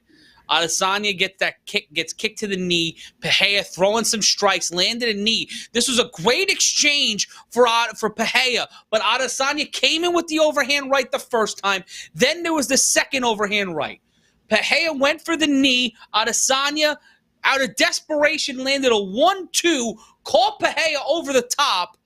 And then that second time, Pereira wasn't ready, couldn't keep his hands up, comes over that second time, and then that uppercut, just a quick left uppercut. Bang, bang, Pereira goes down, right hand, and Miragliotta stops it. If you look at the stats, Pereira was actually landing more. So he was landing more, throwing less. And a lot of that was leg kicks. He threw 37 leg kicks. You see the disparity in terms of head strikes. You know, Adesanya threw 71 strikes to the head. And it looked like we were going to walk into round 3, 1 round apiece, but just Jesus. that. I didn't. That was such a dominating freaking knockout. Wow. Yeah. And thank you everybody for the kind words. That was a fun one. Throat hurts like a son of a bitch, but got recorded, kids. Yeah, so if you want to put that up on the Matmen YouTube, on the Matmen Twitter machine. Yeah, we're gonna put that up, and we're gonna put up our pending sale that I have to talk to Andrew tomorrow and see. Yeah, we gotta get that HR paperwork in, like. Yeah. Yeah, see if that's. How did he get in, by the way, Steph? How did the puppet get into the studio? We might need to. I mean, he owns everything now. I want to see a signed contract. Yes. Like some sort of piece of paper. Right. I mean, he owns everything, so he's going to be sending that to you. Yes. So he can just take away any security measures if he wanted. Oh, that's fair. Fuck. Damn it. Damn it. Oh, he's going to wake me up at night, isn't he? Oh, Lord. That damn puppet's going to ruin my life. But, yeah, run this fight one more time. Final thoughts on this as Adesanya gives the interview. It's been a really fun night tonight. It's been a really awesome card. It was great spending time with everybody. It was great, being able to watch this fight. Israel Adesanya is back at the top of the mountain. We're back on May 6th with UFC 289. If you have not already liked, commented, and subscribed to the channel, I don't know what you're doing. I don't know what's wrong. Be cool. Continue to be cool. And be a sweetie. And hit the like, comment, and subscribe button. It's always fun to get together with you guys every month, to call the fights, have a good time, and be this community that we're building up. I think our biggest audience so far on Matmen. It was awesome to have new viewers, long times, first time, long times. Happy Easter to Faux Sushi. Happy Easter, happy Passover, happy Ramadan, a solemn Ramadan, Ramadan Rahim to you, Eid Mubarak to you as well with that coming up. But I think we're going to wrap it up from here. We're back on May 6th, and we will be back on the other side of that one with UFC 289.